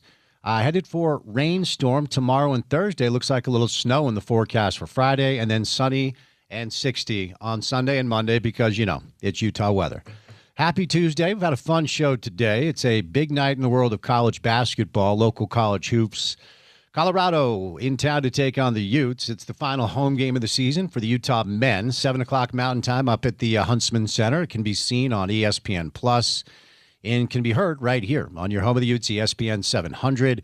Pre-game coverage in about an hour and 20 minutes from right now, and it is senior night. So James Okonkwo and Don McHenry, the two seniors, will be given some nice honor and hopefully some love. If you have nothing to do tonight, head on up to the Huntsman Center. I'm going to go out on a limb and say tickets are available for the 7 o'clock tilt. Utah is a slight underdog. Colorado favored by 1.5 points.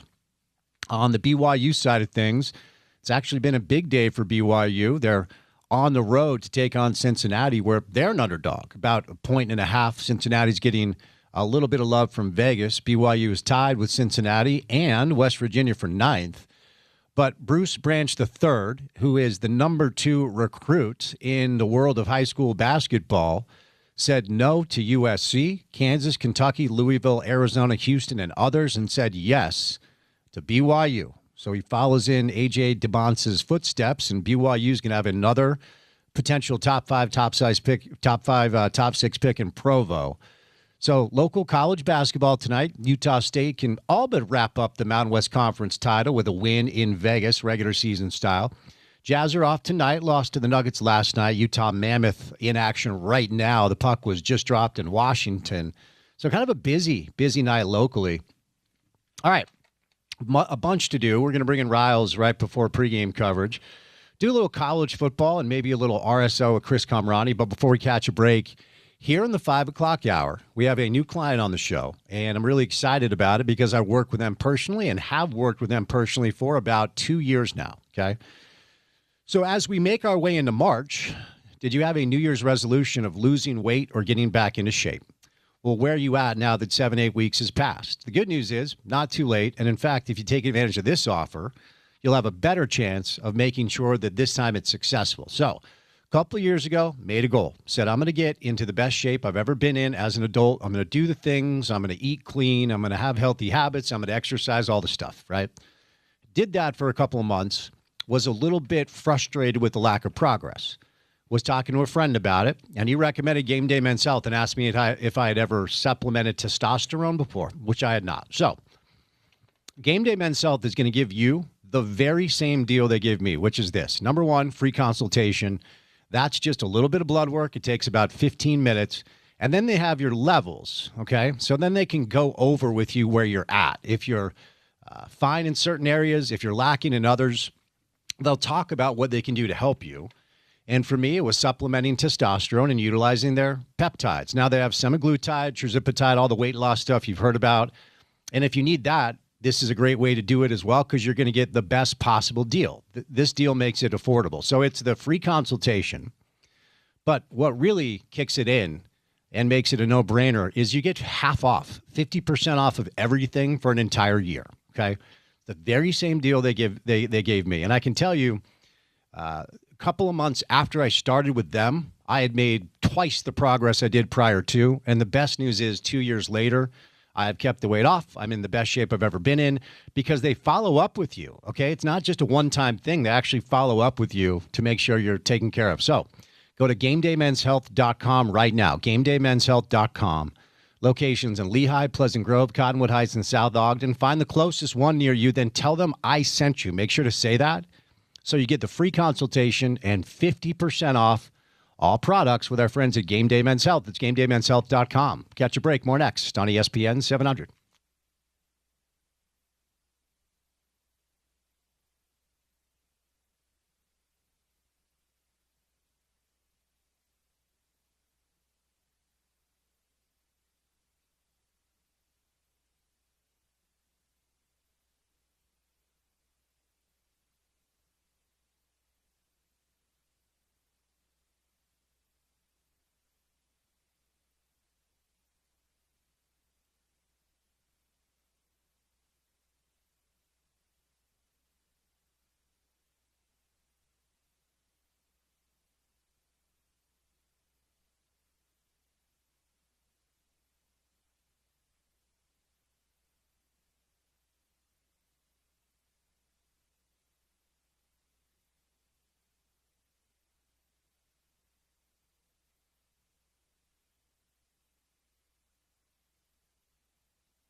By far the best part of today's show, by far the best part of today's show is you told Dave Fox we were doing white rappers for our bumps, and he had you play Robin Thicke. This is true. By far the best part of the show today. I love Dave Fox, but man, what a silly dude. I don't know what other word could better describe Dave Fox. And he said, what did he say? He had one rap tune. Is that how he? Rap tune. Rap tune. And by the way, it's not a rap tune. It's not a hip hop song. It's not even close. I love that Dave Fox chose Robin Thicke as his white rapper of the day. All right. Final home game of the season coming up on the other side for the Utah men's basketball team. Colorado is in town for a 7 o'clock tilt, so let's get you over to that. Bill Riley, voice of the Utes, who you heard from earlier in the show. Sean Mooney, good friend of the program, on the call. Porter, before we get out of here, though, what comes our way on a Wednesday edition of this radio show? Wednesday edition of The Drive. We'll talk a little Real Salt Lake kickoff, of course, a home opening win, and more with the gaffer, Pablo Mastroeni, drops by midweek. We'll talk some college hoops, Utah State, I'm sure a little BYU, and, of course, the Runnin' Utes with our friend Spencer Nelson.